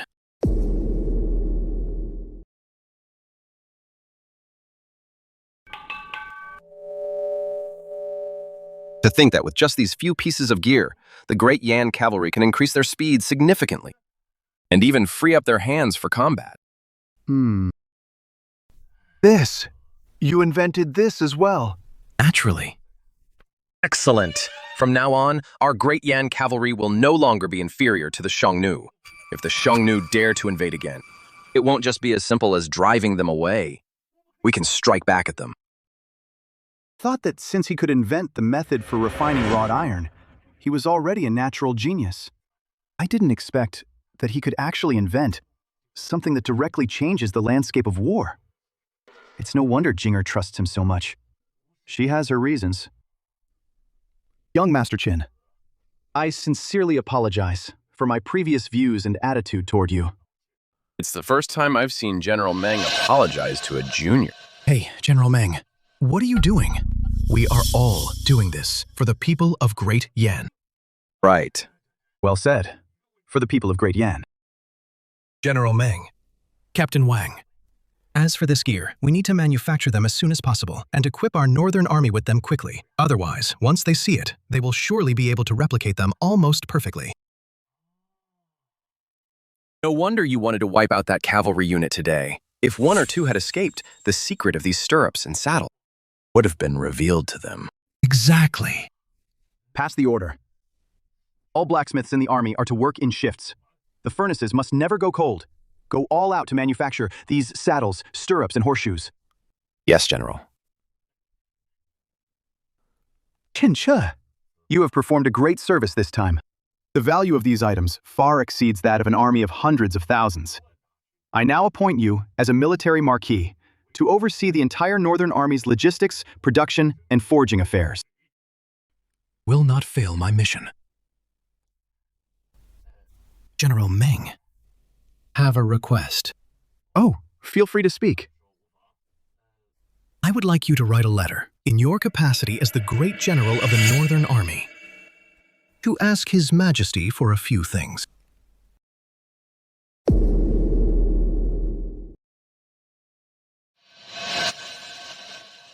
Calculating the travel time. Che should have reached the northern border by now. It's been over a month, hasn't it? Your Majesty. It's been about a month and a half.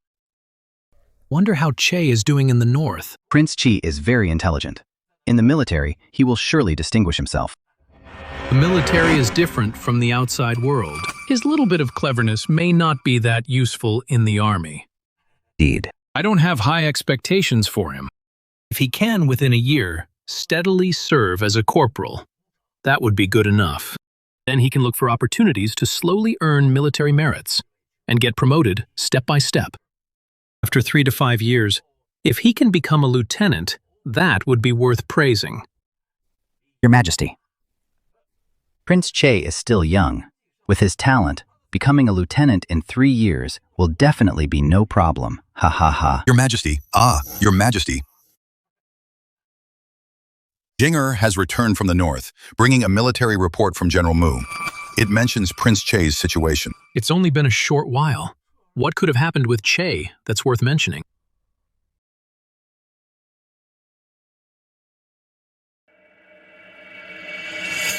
Meng Jin.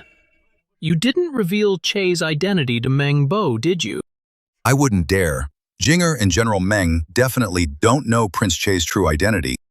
Could it be that Prince Che offended General Meng? That shouldn't be the case. Hard to say.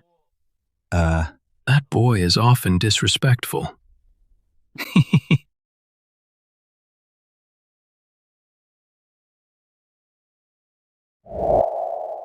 Please calm down, Your Majesty. Prince Che is young after all, and he's never been in the military before. Making some mistakes is understandable.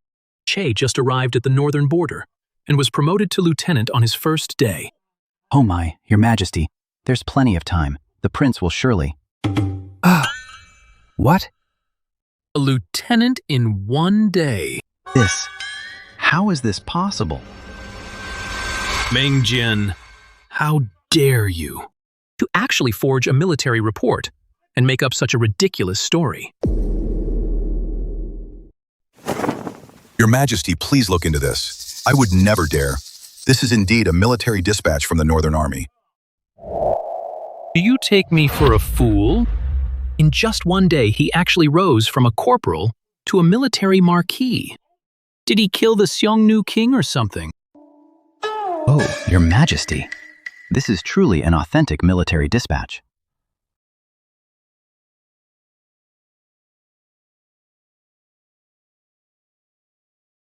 It is indeed authentic. How is this possible?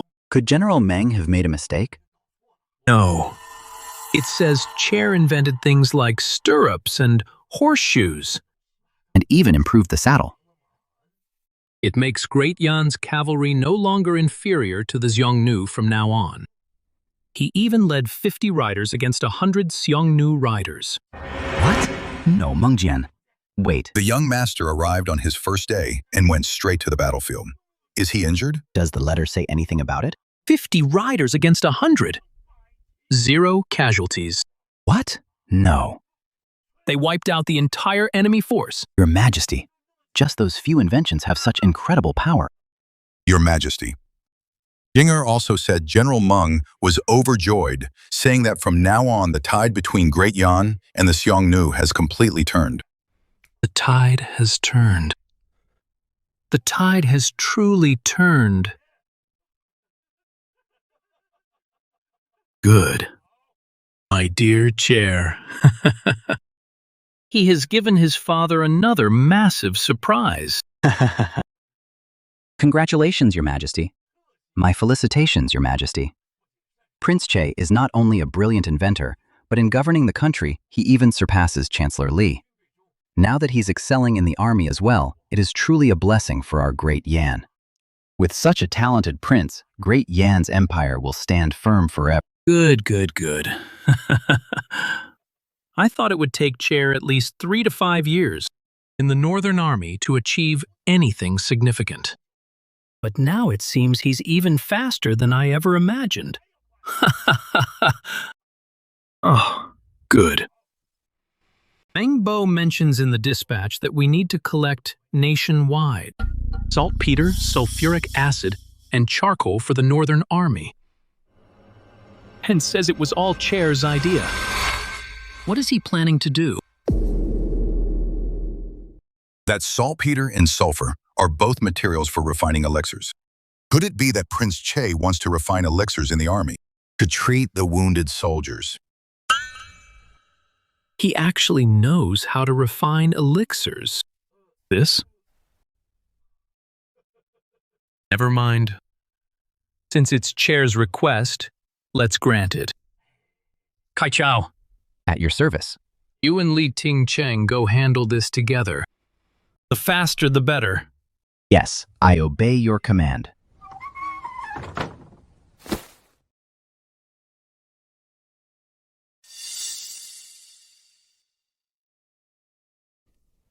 Your Highness, lately His Majesty has been in the small study, holding discussions more and more frequently. But he has never called for you. And your teacher, Lord Tsai, seems to be growing distant from you as well. So what? Father Emperor must have his reasons. Besides, the first prince hasn't participated in state affairs either. Your Highness is being naive. What His Majesty cares most about now is the war in the north. The Northern Army is winning battle after battle. Meng Bo's status is rising. And Meng Bo, who is he closer to? The first prince, Yushu. Cousin, then what should I do? Your Highness, the reason the Northern Army keeps winning is because in the army, an extraordinary man has appeared. If we just get rid of him, to the Meng family and the Northern Army, it would be a massive blow. What? One person can actually have such a big impact on an army of 300,000. Exactly.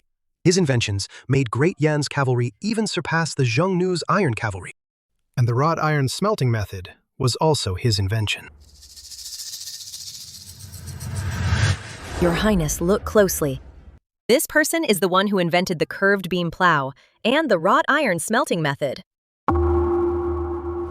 Let's see who dares touch Master Qin.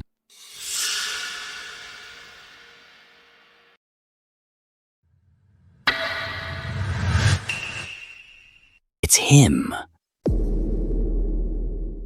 It seems your highness has met this person. Yes, and father took Lord Sai, Lord Li, Lord Meng out of the palace to find him together. Your highness, this shows how important this person is. As long as we get rid of this boy, it would be like cutting off the Meng family's arm. Then what should I do? Cousin, you must help me. Don't panic, your highness. Since he is in the army, we can use someone in the military to pull some tricks. Use the Xiongnu's hands to kill the boy. Right. Kill him. We must kill him. To eliminate all future trouble.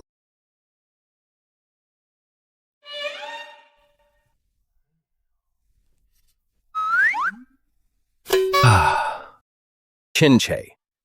Is this what you called? Gunpowder, yes. You had General Meng collect saltpeter, sulfur, and such, just to make this. Exactly. Such a small thing, with some iron shards inside, is enough to injure enemies within a radius of about 10 zhang. 10 zhang? 10 zhang? Just this little toy. Don't believe it. Hey, you brute. You wouldn't know quality if it hit you. I'm telling you, this thing, if it explodes within 10 zhang of you, even if it doesn't kill you, it'll cost you an arm and a leg. Is it really that powerful? Is this some kind of sorcery? Oh, man. Report. Captain Wang, the scouts have detected over 200 Xiongnu cavalry 10 li away, prowling around suspiciously. Not sure what they're up to. These Xiongnu are such a nuisance. Pass the order. Dispatch 500 cavalry from the city. Annihilate them immediately. Go. Yes, sir. Hey, come back. Remember, you must wipe them all out. Don't let them escape back. Yes, sir. Wait a moment. I'll take some men and go with you. It's a good chance to open your eyes. This. All right, then. Stay safe. Let's go. The person the prince is targeting is heading out of the city to fight. Go quickly and inform the Xiongnu army. To set up an ambush. Yes, sir.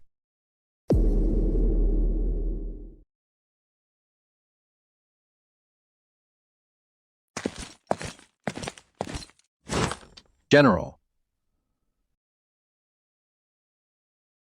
Another small group of Xiongnu cavalry is here to harass us. About 200 riders, likely the same 100 riders from before, after being wiped out last time. They want to test our strength. Currently, the stirrups and other gear haven't been issued to the whole army yet. Try your best not to let them escape back. I've already instructed my men. Also, Officer Qin took dozens of riders and went out to pursue them. He said he wanted to show off his new invention, gunpowder. Oh. What is gunpowder?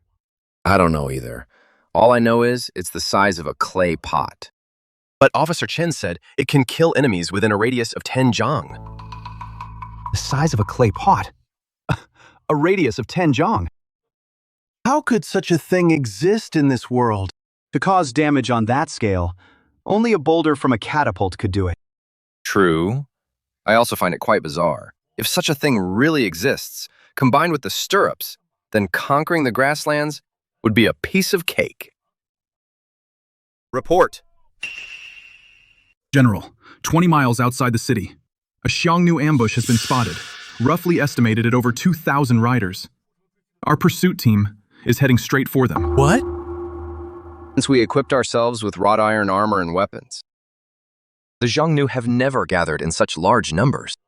Now is not the time to think about that. Wang Li, lead the 3,000 cavalry, equipped with saddles and stirrups, out of the city to support them. Quickly! Yes, sir.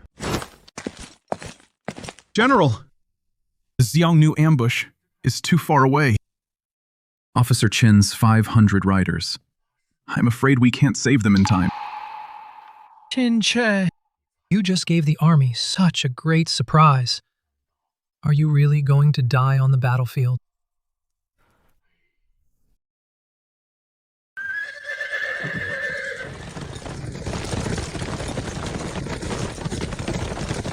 Whoa. How far? To the Xiongnu army. About 5 or 6 miles. The 500 riders we sent out. I'm afraid we can't save them. Yeah. Even with saddles and stirrups, 500 against 2,000. They stand no chance. What a pity Officer Chin was a young hero, to die so young. Signal the flags. Speed up. Full speed march. Ah. What's that sound? Thunder.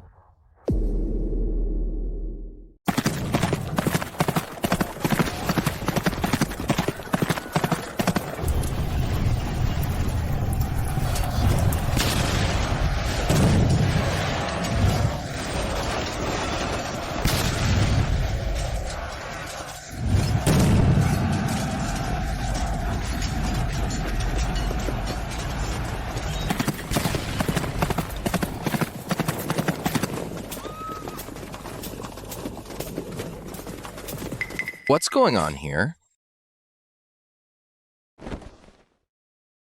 Hey, Wang, you got here pretty fast. This is... This is gunpowder. This is simply divine work. How could these clay pots explode? What kind of sorcery is this? Is an immortal helping us? Immortal's my foot. The Xiongnu are about to escape. Go after them now. Oh, right. Signal the pursuit of the remnants. The Xiongnu are fast.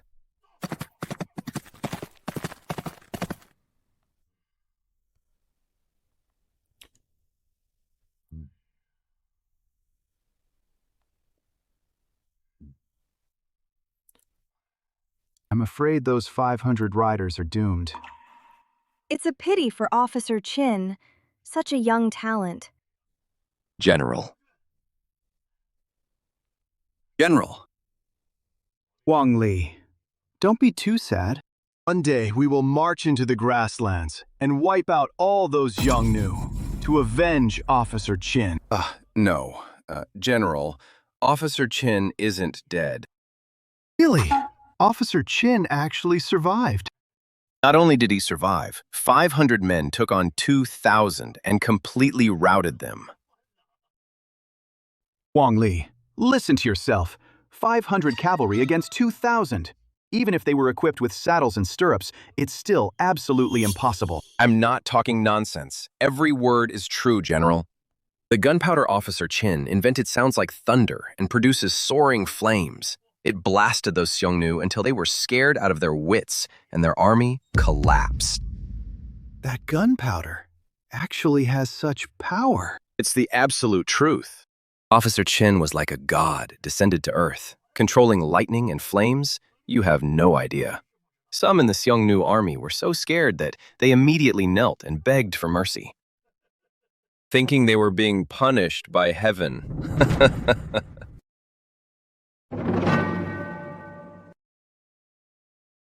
So this is gunpowder. Such a small thing. Is it really that powerful? What? Then let me show you. No need for that.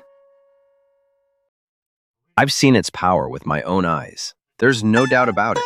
If it explodes here, the entire tent will be blown to pieces.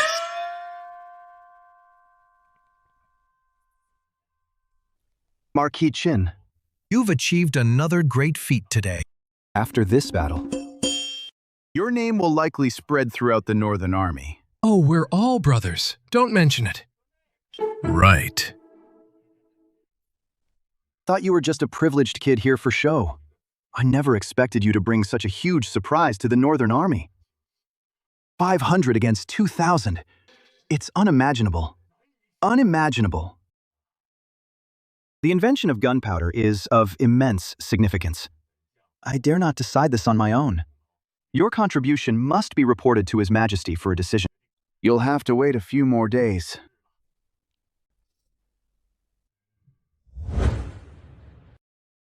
Your Majesty. There's a military report from the Northern Army. Oh, what is it this time? Your Majesty, could it be that Prince Che has achieved another feat? Do you think military merit grows on trees? Prince Che has indeed achieved a great feat.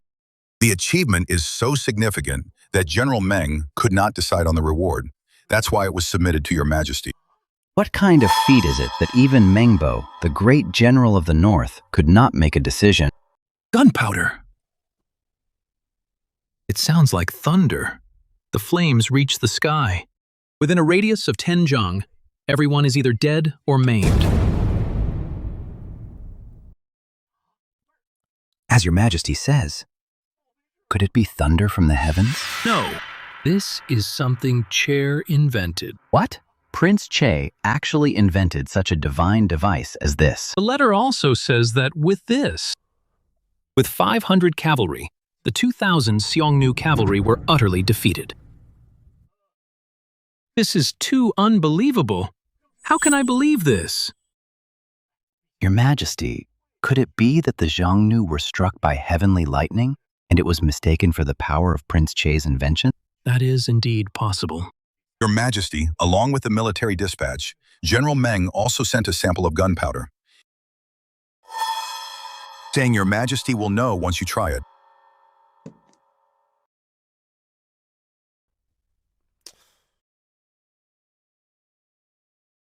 Luckily, Big Brother was thoughtful.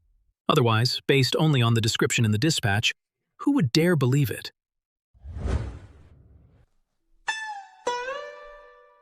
So small. How should this be used? Use a fire starter to light the fuse on the clay pot, then just throw it far away.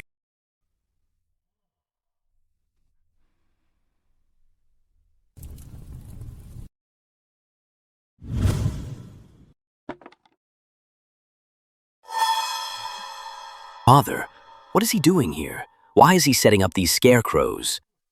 Never mind. It's been a long time since I've spoken with Father in private. I'll go say hello first. Oh, Father! Father, you're in high spirits today, with Master and Lord Meng relaxing in the palace. Why didn't you call for me? I could have massaged your legs and rubbed your shoulders, Father. Your Highness, don't come over. Your Highness, don't come over.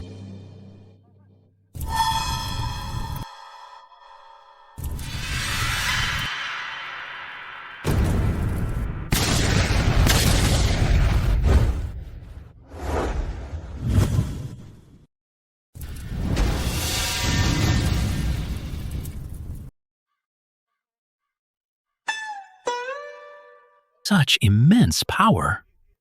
Oh my, a miracle from the gods. It must be the gods showing their power. Your Highness, are you all right? Someone is trying to assassinate me, Imperial Guards. Royal Physician. Hu was nearly 50 yards away from that gunpowder, yet he was still knocked off his feet. Enough. It was just a fall. You only scraped your skin. So clumsy and reckless. Do you have any dignity left as a prince? Father, he didn't even ask if I was hurt, and he treats me with such coldness. Compared to Chair, Hu really is a hopeless case. Chair was right. If someone like him were to take the throne, Great Yan would truly be doomed. Sai Chao. At your service. Take him to the royal physician. Stop embarrassing yourself here. Yes, Your Majesty.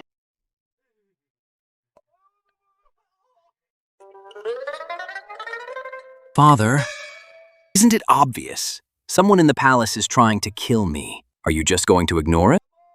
You fool. You are incredibly short-sighted. Over the years, have you ever for Great Yan achieved even a single merit? What value is there in assassinating you? Kai Chao, take him away immediately.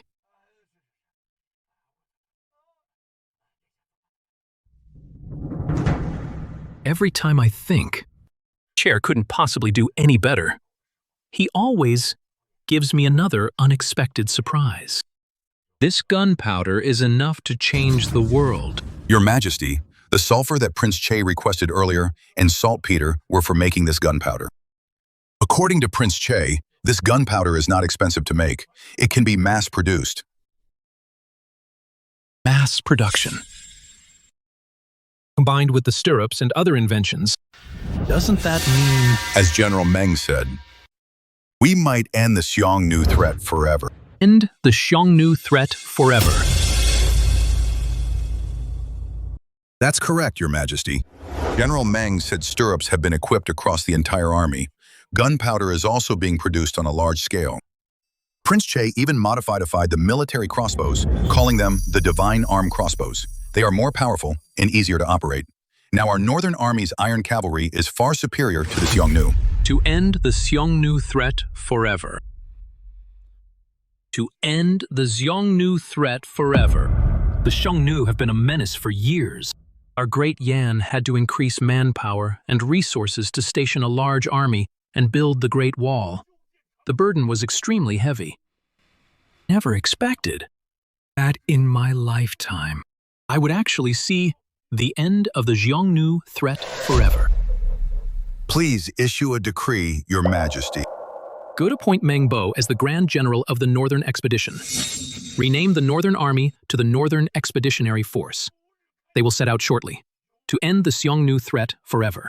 Appoint Qin Che as a colonel, commanding 2,000 troops. Your Majesty is wise.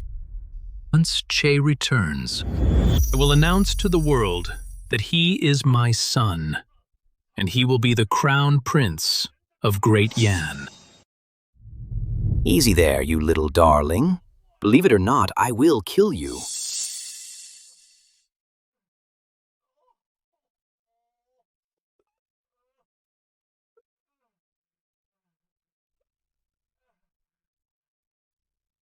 Your Highness, the plan failed.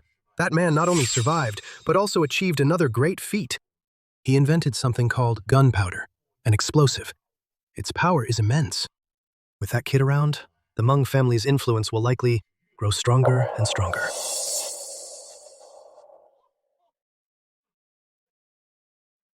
So it's that kid, it's him, who made me look so pathetic. Your Highness, to strike while he's in the army, there's likely no chance. We must wait until that kid returns to the capital. Then we'll wait for another chance to act. As long as we can get rid of him, it'll be like cutting off an arm of the Meng family. No matter what it takes. Want him dead. Make him die.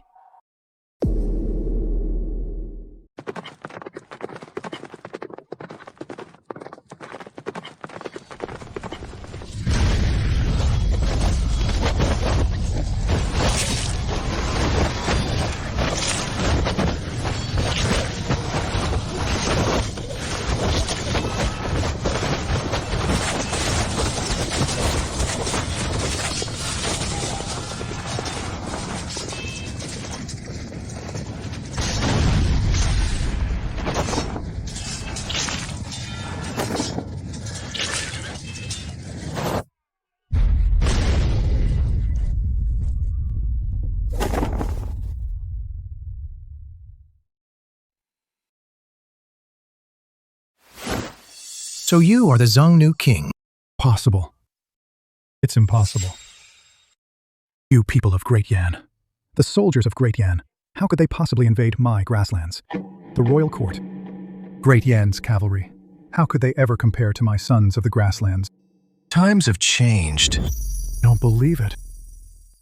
In less than a single year. What do you mean, a new era?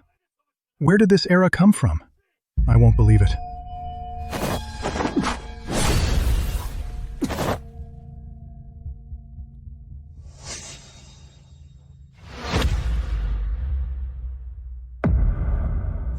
I am the era. Qin Che, Qin Che, Qin Che. Greetings, General Qin.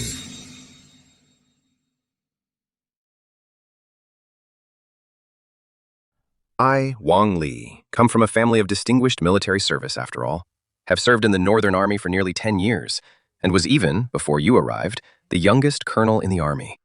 But standing here with you now, I feel like I'm invisible. Old Wang, don't sell yourself short. Besides, without you as the green leaf, how could I shine as the red flower? You've arrived. General Meng. Qin Che. I truly never imagined that your arrival would actually bring about such a massive change. Even now, it still feels like a dream to me. Yeah, Who could have thought that the Xiongnu who plagued us for so many years, the Xiongnu, in less than a year, would vanish into thin air?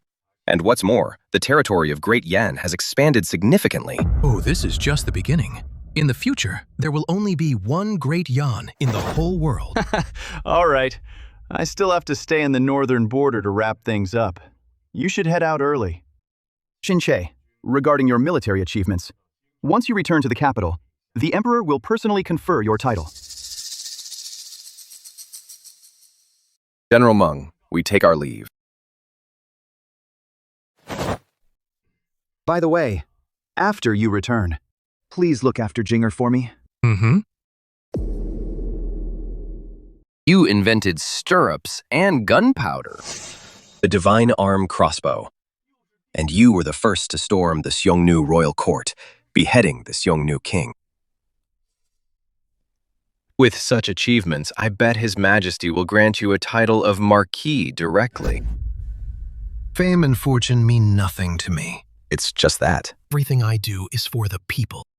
Once I help my old man take the throne, I'll be the crown prince.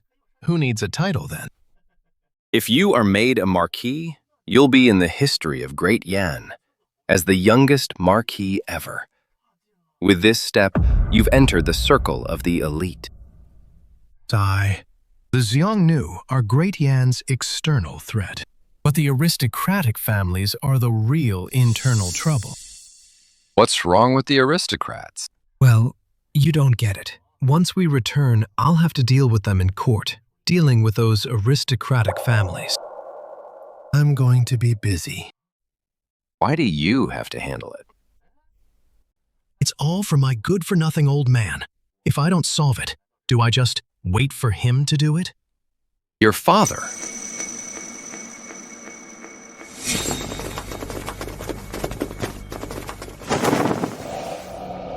Assassins! Attack!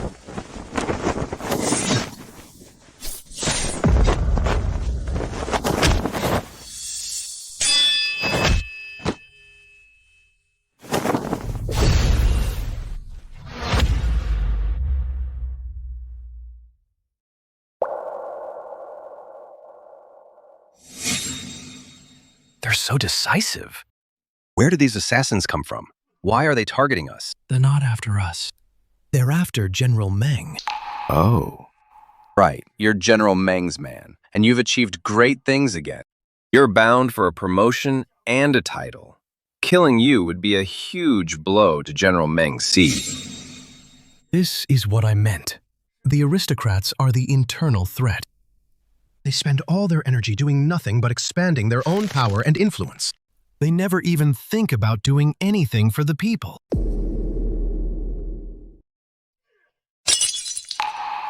What audacity! To think someone would dare stage an assassination on the road, returning in triumph as a general of Great Yan. Your Majesty, is Prince Che all right? He's fine, seeing the attempt failed. The assassins killed themselves on the spot. Not a single survivor was left. Ah, so ruthless. It must be death squads from some noble house. Chair's identity hasn't been exposed yet. This assassination must have been aimed at the Meng family. Mengbo won great merit in pacifying the Xiongnu. Someone must be worried about upsetting the balance of the court. That's why they resorted to such measures. Those useless scoundrels in high office only know how to suppress rivals by any means. They don't care about the world at all. Your Majesty, should we send the Imperial Guard to escort Prince Che? No need. Chair and Wang Li took separate routes, traveling incognito through back roads, to return to the capital separately. Summon Meng Jian. Uncle Chi, Xiao Di, I'm back. Master, Master. Master, you're finally back. Did you miss me that much? How about I reward you tonight by letting you warm my bed? Master, you're being naughty the moment you return. Master, you're finally back. Oh my. Why did you return alone tonight? I heard you achieved great things in the north. I thought you would have a grand, triumphal return. Oh, don't even mention it. By the way, the letter I sent back earlier, did you receive it? Oh, wait a moment. Look, Master, this is it. Following the instructions in your letter, using those materials, and that method. After several attempts, we finally made it. High quality and cheap paper. Master, are you planning to start a paper business? Business. No. This is to overthrow the noble families. A weapon.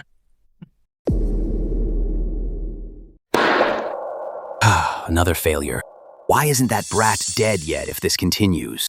Who else can keep the Meng family in check, and that brat too? Since things have come to this, we can only find a way in the court. The court? Yes, in the court. At least more than half of the noble families and elites are on our side. As long as we're in the court and apply some pressure, it will surely make things hard for that brat and the Meng family. But Father seems to support the Meng family very much. His Majesty cannot possibly rely on just one person to rule the entire Great Yan. He must ultimately rely on these noble families and elites. As long as the court exists, the noble families will not fall. As long as the noble families remain, then the entire Great Yan will ultimately be yours, Your Highness.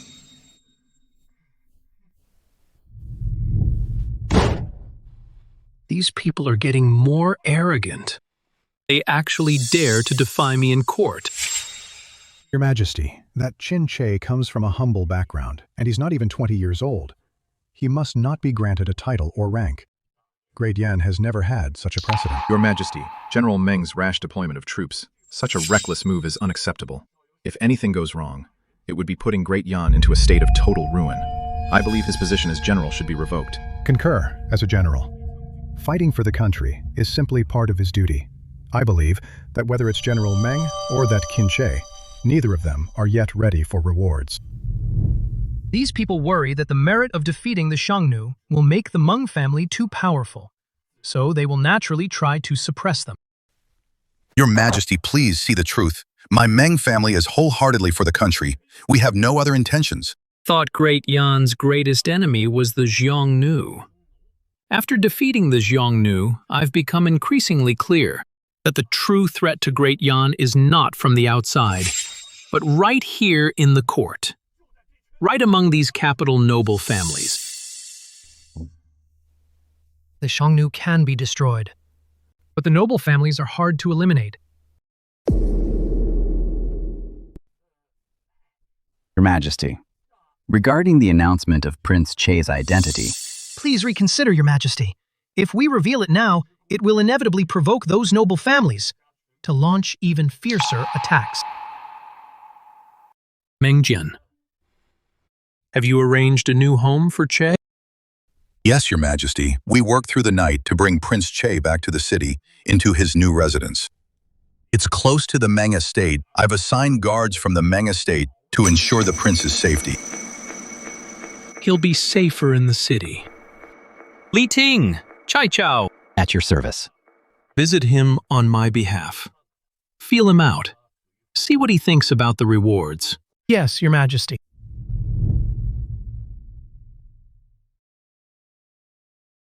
Hey, easy does it. Don't break anything. Careful with the flower pots. Don't smash them.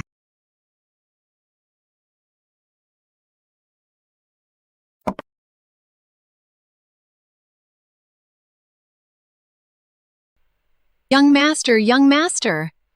We've come to congratulate you.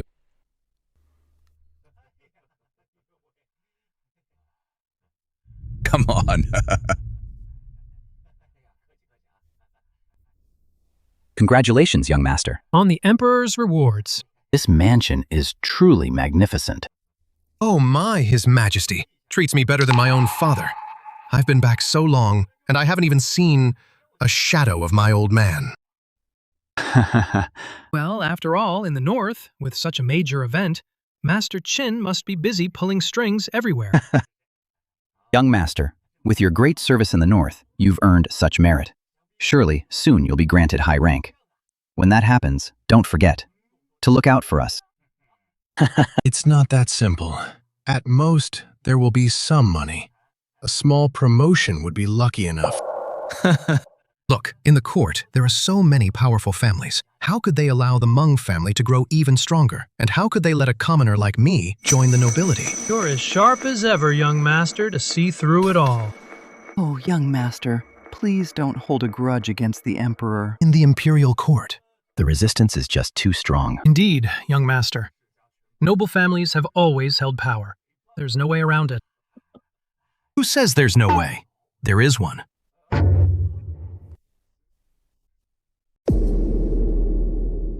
Oh dear. Don't joke with us, sir. Since ancient times, powerful families and aristocrats have always been part of the court.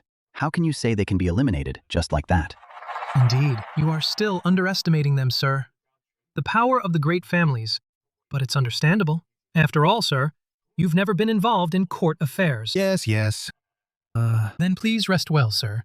The two of us have important matters to attend to. We'll take our leave now. Taking our leave. Won't see you out. Sigh. So short-sighted. The foundation of these families lies in their monopoly on knowledge, and thus their monopoly on official positions. As long as we lower the cost of spreading knowledge, the foundation of these families will naturally be shaken. Young master, I went to several shops selling paper and brushes and gave them samples. The paper you made is of better quality and lower cost. It's bound to be a bestseller. Good, Uncle Chi. Tell them I'm going to sell it for 5 times the current price of paper. What?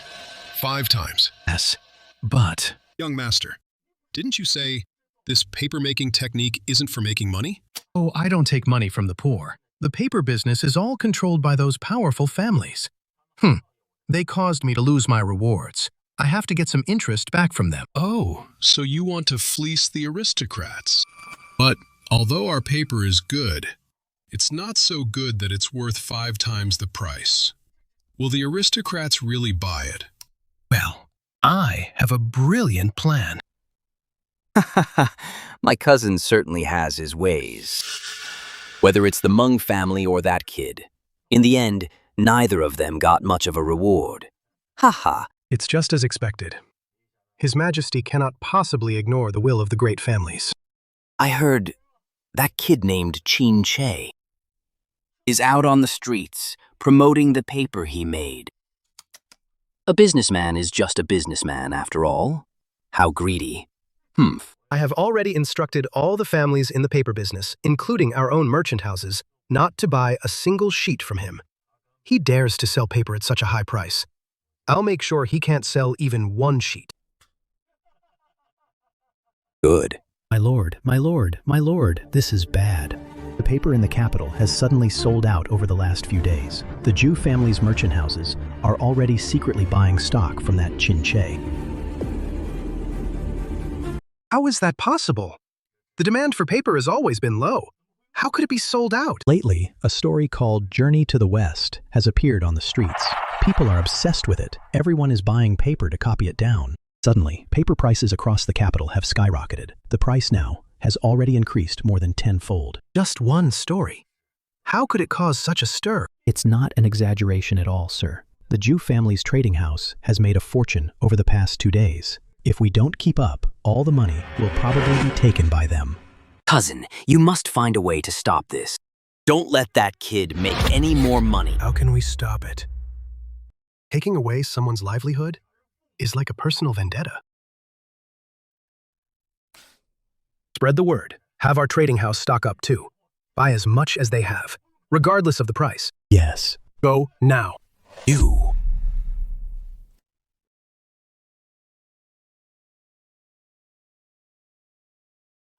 Young master, you were right.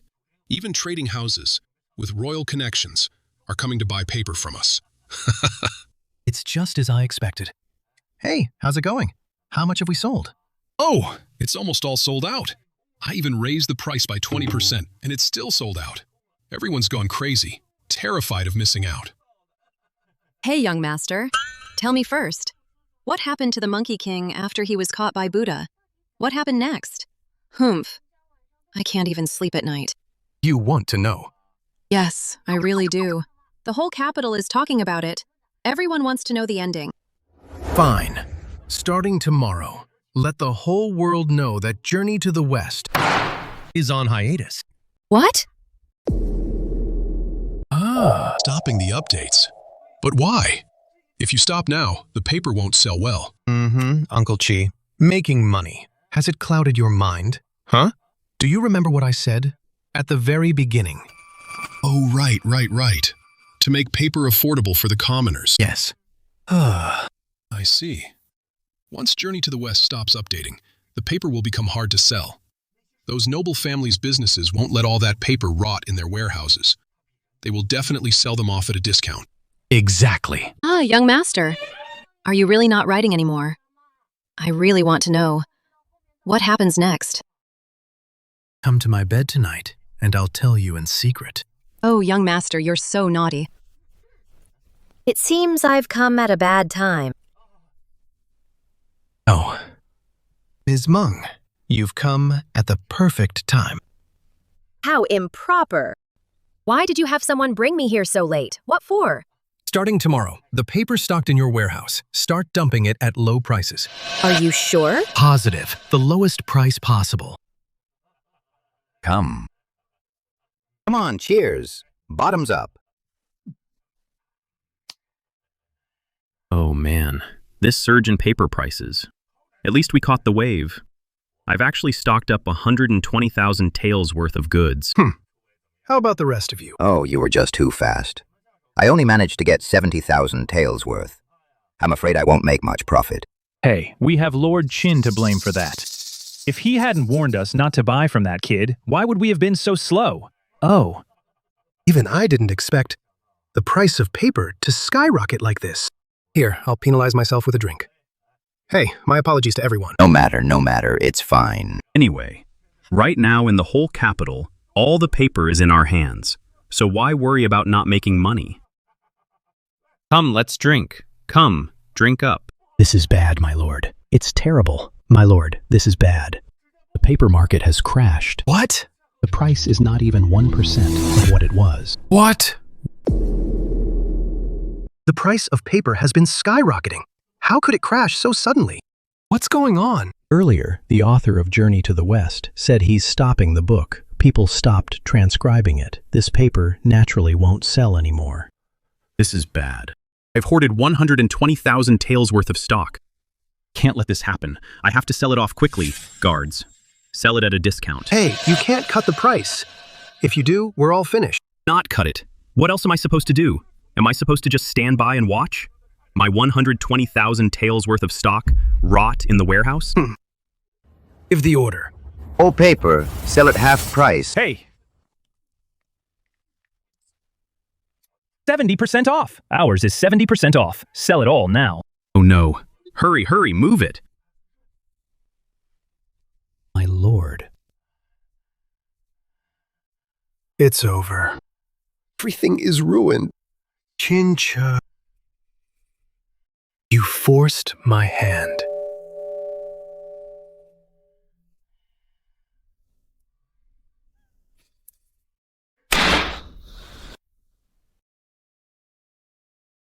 Young master. Young master, the paper price really crashed. It's now so low that it's below our cost. Good, Jinger. Go and buy up the paper at this price. Buy as much as you can find. Why are you buying it all back? Printing, Uncle Chi. Yes. Are the wood blocks ready? They are all ready. Once the paper arrives, we can start printing immediately. Good. Printing. What is that? Cheap paper combined with printing technology will allow the world's knowledge to break the monopoly of the elite families. What will you print? Legalist classics, agricultural methods, forging techniques. No, it's papermaking and printing technology. These two technologies are the very sword that will destroy the elite family's foundation, a sharp sword, and I shall make them known to the whole world. Sigh. The matters in the north have finally been mostly sorted out. Your Majesty is so diligent. It is truly a blessing for our great Yan. Che has been back for many days now, and I haven't had time to visit him. I suppose, regarding the matter of rewards, he must have quite a few grievances. Your Majesty worries too much. Prince Che is so intelligent. he can naturally see that those were all obstacles from the aristocratic families, and were by no means your Majesty's intention.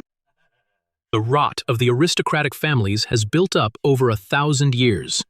It's not something that in a single day can be shaken. Never mind. Accompany me out of the palace to see him. Your Majesty, are you planning to tell Prince Che his true identity? It's time to tell him, so that Che can be prepared in his heart. But as for the public announcement, we still need to wait a bit. In the imperial court, I still need to maneuver against the aristocratic families. Your Majesty. Your Majesty. Ah, Lord Meng. What makes you so joyful? Your Majesty has been busy with state affairs lately, so you surely don't know that a monumental event has occurred in the capital. No matter how big it is, can it be bigger than the matters in the north? Exactly. From a certain perspective, it truly is as significant as pacifying the Xiongnu. Your Majesty, look.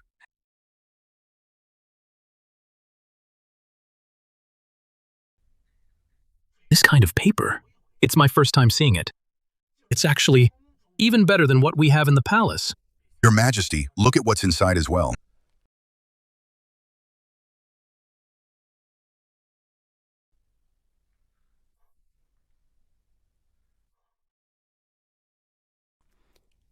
To think there's a paper-making technique with such a low cost, and an efficiency that's 1,000 times better than manual copying. The technique of printing. With these two technologies, all the people in the world will be able to read and study. According to Prince Che, these two technologies are the two sharp swords striking at the foundation of the aristocratic families. Are you saying Che came up with this as well? Yes, indeed.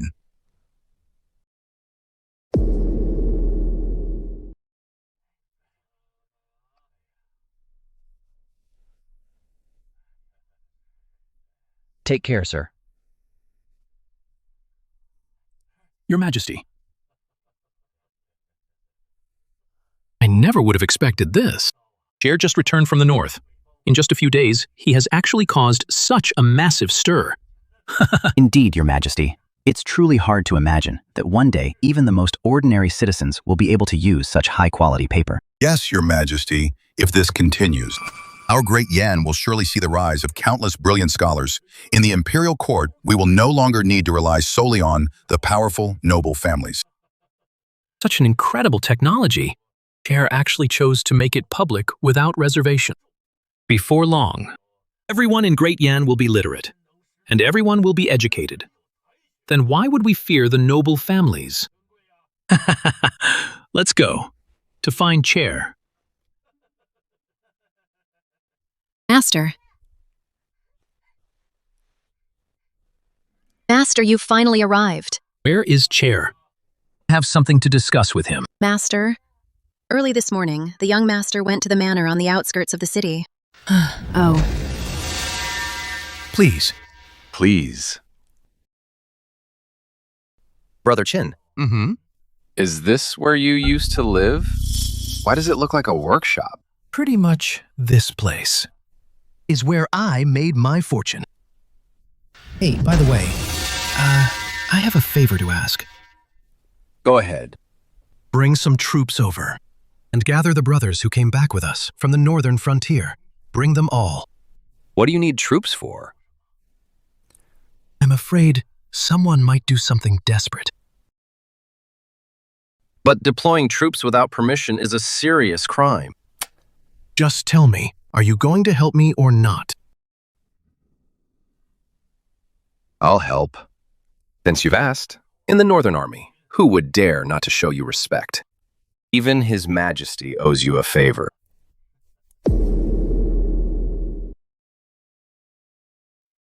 Qin Cheng, what on earth were you thinking?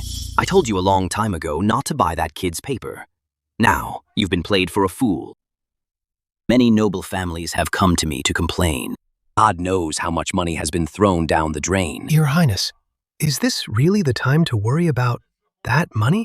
The very foundation of the noble families is being uprooted by that kid. What?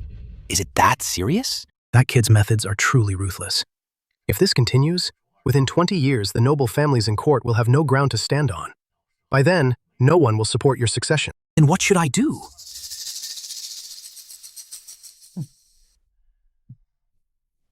We have no way out now.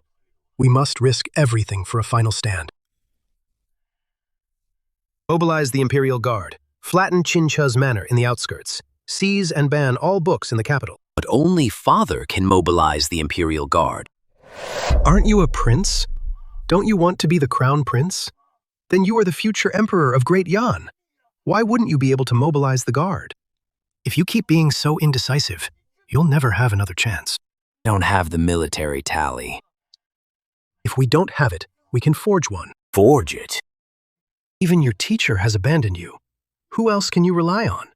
If you don't harden your heart this time, you'll never become the crown prince. Fine. I'll do it. This is written so interestingly. Let me see yours.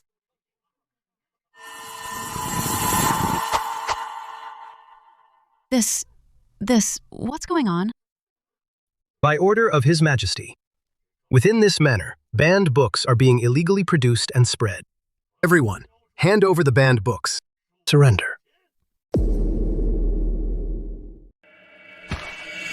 I am Qin Che, captain of the Northern Army of Great Yan. Who dares to spread such rumors? He is the famous Captain Qin. Heard from the brothers who returned from the north. Captain Qin's achievements are enough to make him a great general. But for some reason, there has been no reward. Why are we confronting Captain Qin? Chincha, as a general of Great Yan, you have committed lawless acts. Are you planning to rebel? Baseless lies. What proof do you have of my rebellion? Based on my word as a prince.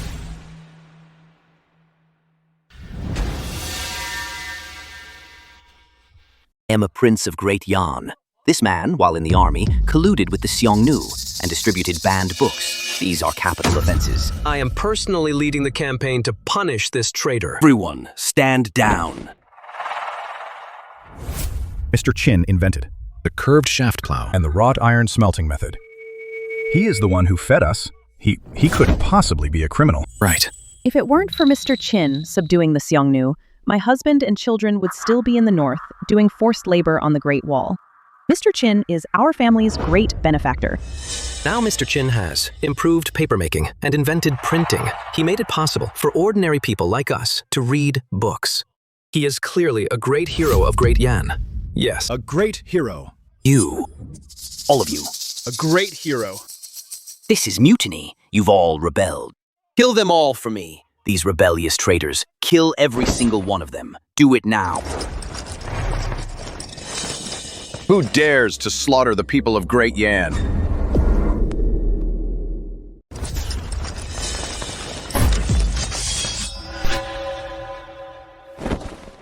Wang Li, how dare you?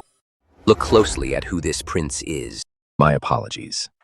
It's too far away. I can't see clearly from here. All I see is someone who has served Great Yan with great distinction. Northern Army Captain Qin Che, trapped by unknown troops. Wang Li! You dare ignore the Imperial Guards of Great Yan's second prince who? Do you dare ignore him as well? Ask the soldiers behind me. Do they recognize you or Captain Qin? Qin Che is a brother to the Northern Army. What on earth is going on? Exactly.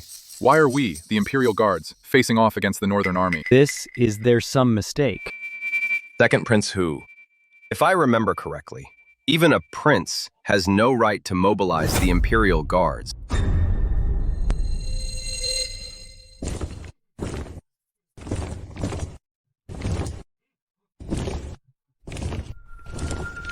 Who says His Highness has no right? The Emperor's edict is here. The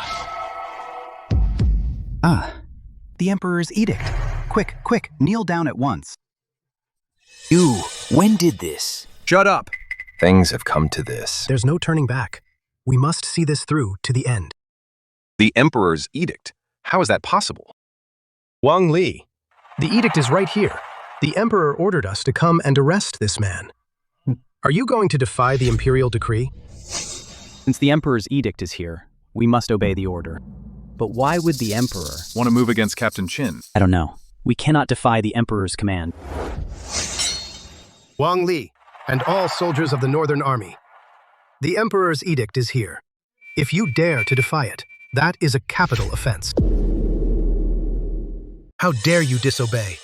That is a capital offense.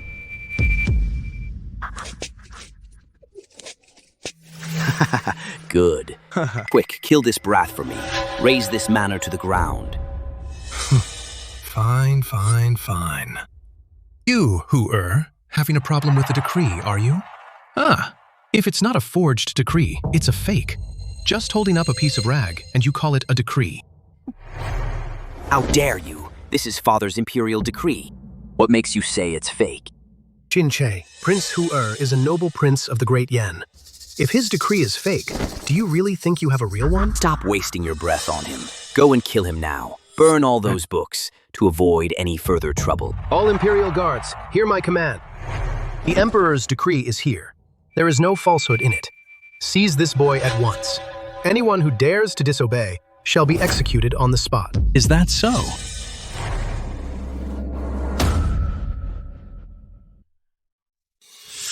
Your Majesty. Father. Oh boy. Dad, at a time like this, why are you showing up? Don't you see what's happening? Chair, today I will let you truly see who your father is. What do you mean, see who you are? You're really putting on an act. Hey. Young master, just trust the master. Haha.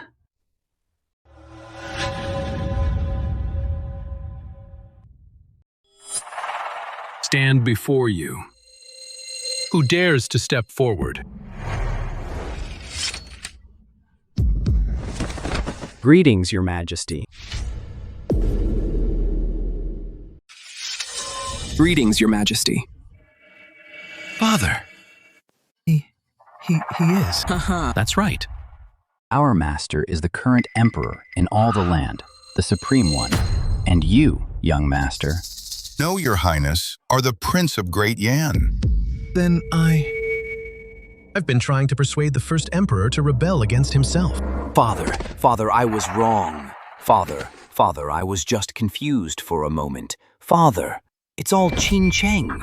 Qin Cheng bewitched me, Father. In the end, I still lost.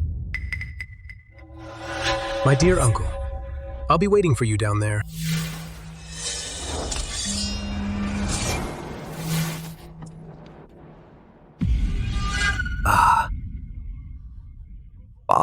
Father, I was wrong. Father, please forgive me. Father, I'll be obedient from now on. Give me one more chance, Father. One more chance, Hu-Er. You've disappointed me too much, guards. Yes. Take Hu-Er to the imperial prison, awaiting sentencing. No, Father, no. Why, just because of that kid, Father. I am your biological son, Father. Are you disowning me? And I shall announce to the world today. Qin Che is my flesh and blood. He is my prince who lived outside the palace. Also a prince of Great Yan. Also possessing Great Yan's right to be the heir. Greetings, Prince Che. Greetings, Prince Che. Greetings, Prince Che. By the grace of heaven, the Emperor decrees Prince Che, possessing virtue and wisdom, skilled in both civil and military affairs. His achievements shine in the heavens, and his virtue graces the earth. Inventing the curved shaft plow to replace old tools, doubling efficiency and benefiting the common people's farming. Revolutionizing iron smelting to replace dull bronze, forging strong armor and sharp blades to empower the Great Yan army, leading the Northern Army to pacify border threats, uprooting enemies and securing the rivers and mountains of the realm, creating a new paper-making method to replace heavy bamboo slips, affordable and accessible, benefiting scholars throughout the land, inventing printing to replace the tediousness of hand copying, spreading knowledge to enlighten the masses. Appointing a virtuous heir is the foundation of the state. Prince Che follows the will of heaven and the hearts of the people. With both virtue and talent, He is worthy of the throne. I hereby announce to heaven, earth, and the ancestral temple, Prince Che is appointed Crown Prince of Great Yan to oversee the Eastern Palace and assist in governing the realm. Let this be known to all throughout the land.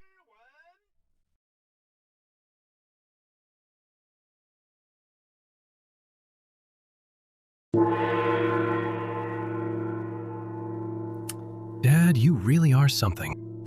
Pulling a stunt like this, you should have told me sooner. Tell you sooner. Would you still have brought out so many good things? Everyone. Today, I appoint Prince Che as Crown Prince of Great Yan. Furthermore, a stable family leads to a stable realm. Great General Meng Bo is a pillar of the state. His daughter, Meng Jing, is virtuous, gentle, and refined. Hereby grant marriage between Crown Prince Che and Meng Jing, appointing Meng Jing as the Crown Princess. A propitious date shall be chosen for the wedding. Thank you, Your Majesty.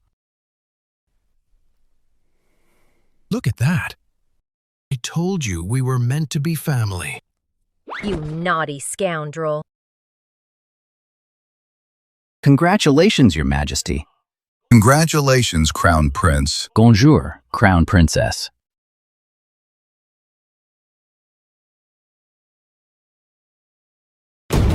Che, now that you are the Crown Prince of Great Yan, is there anything else new you can show me? Well, Dad, if you had just said that you are Zulong, I would have brought this out long ago.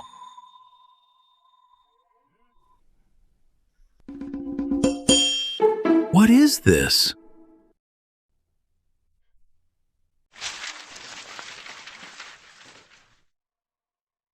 Map of the world.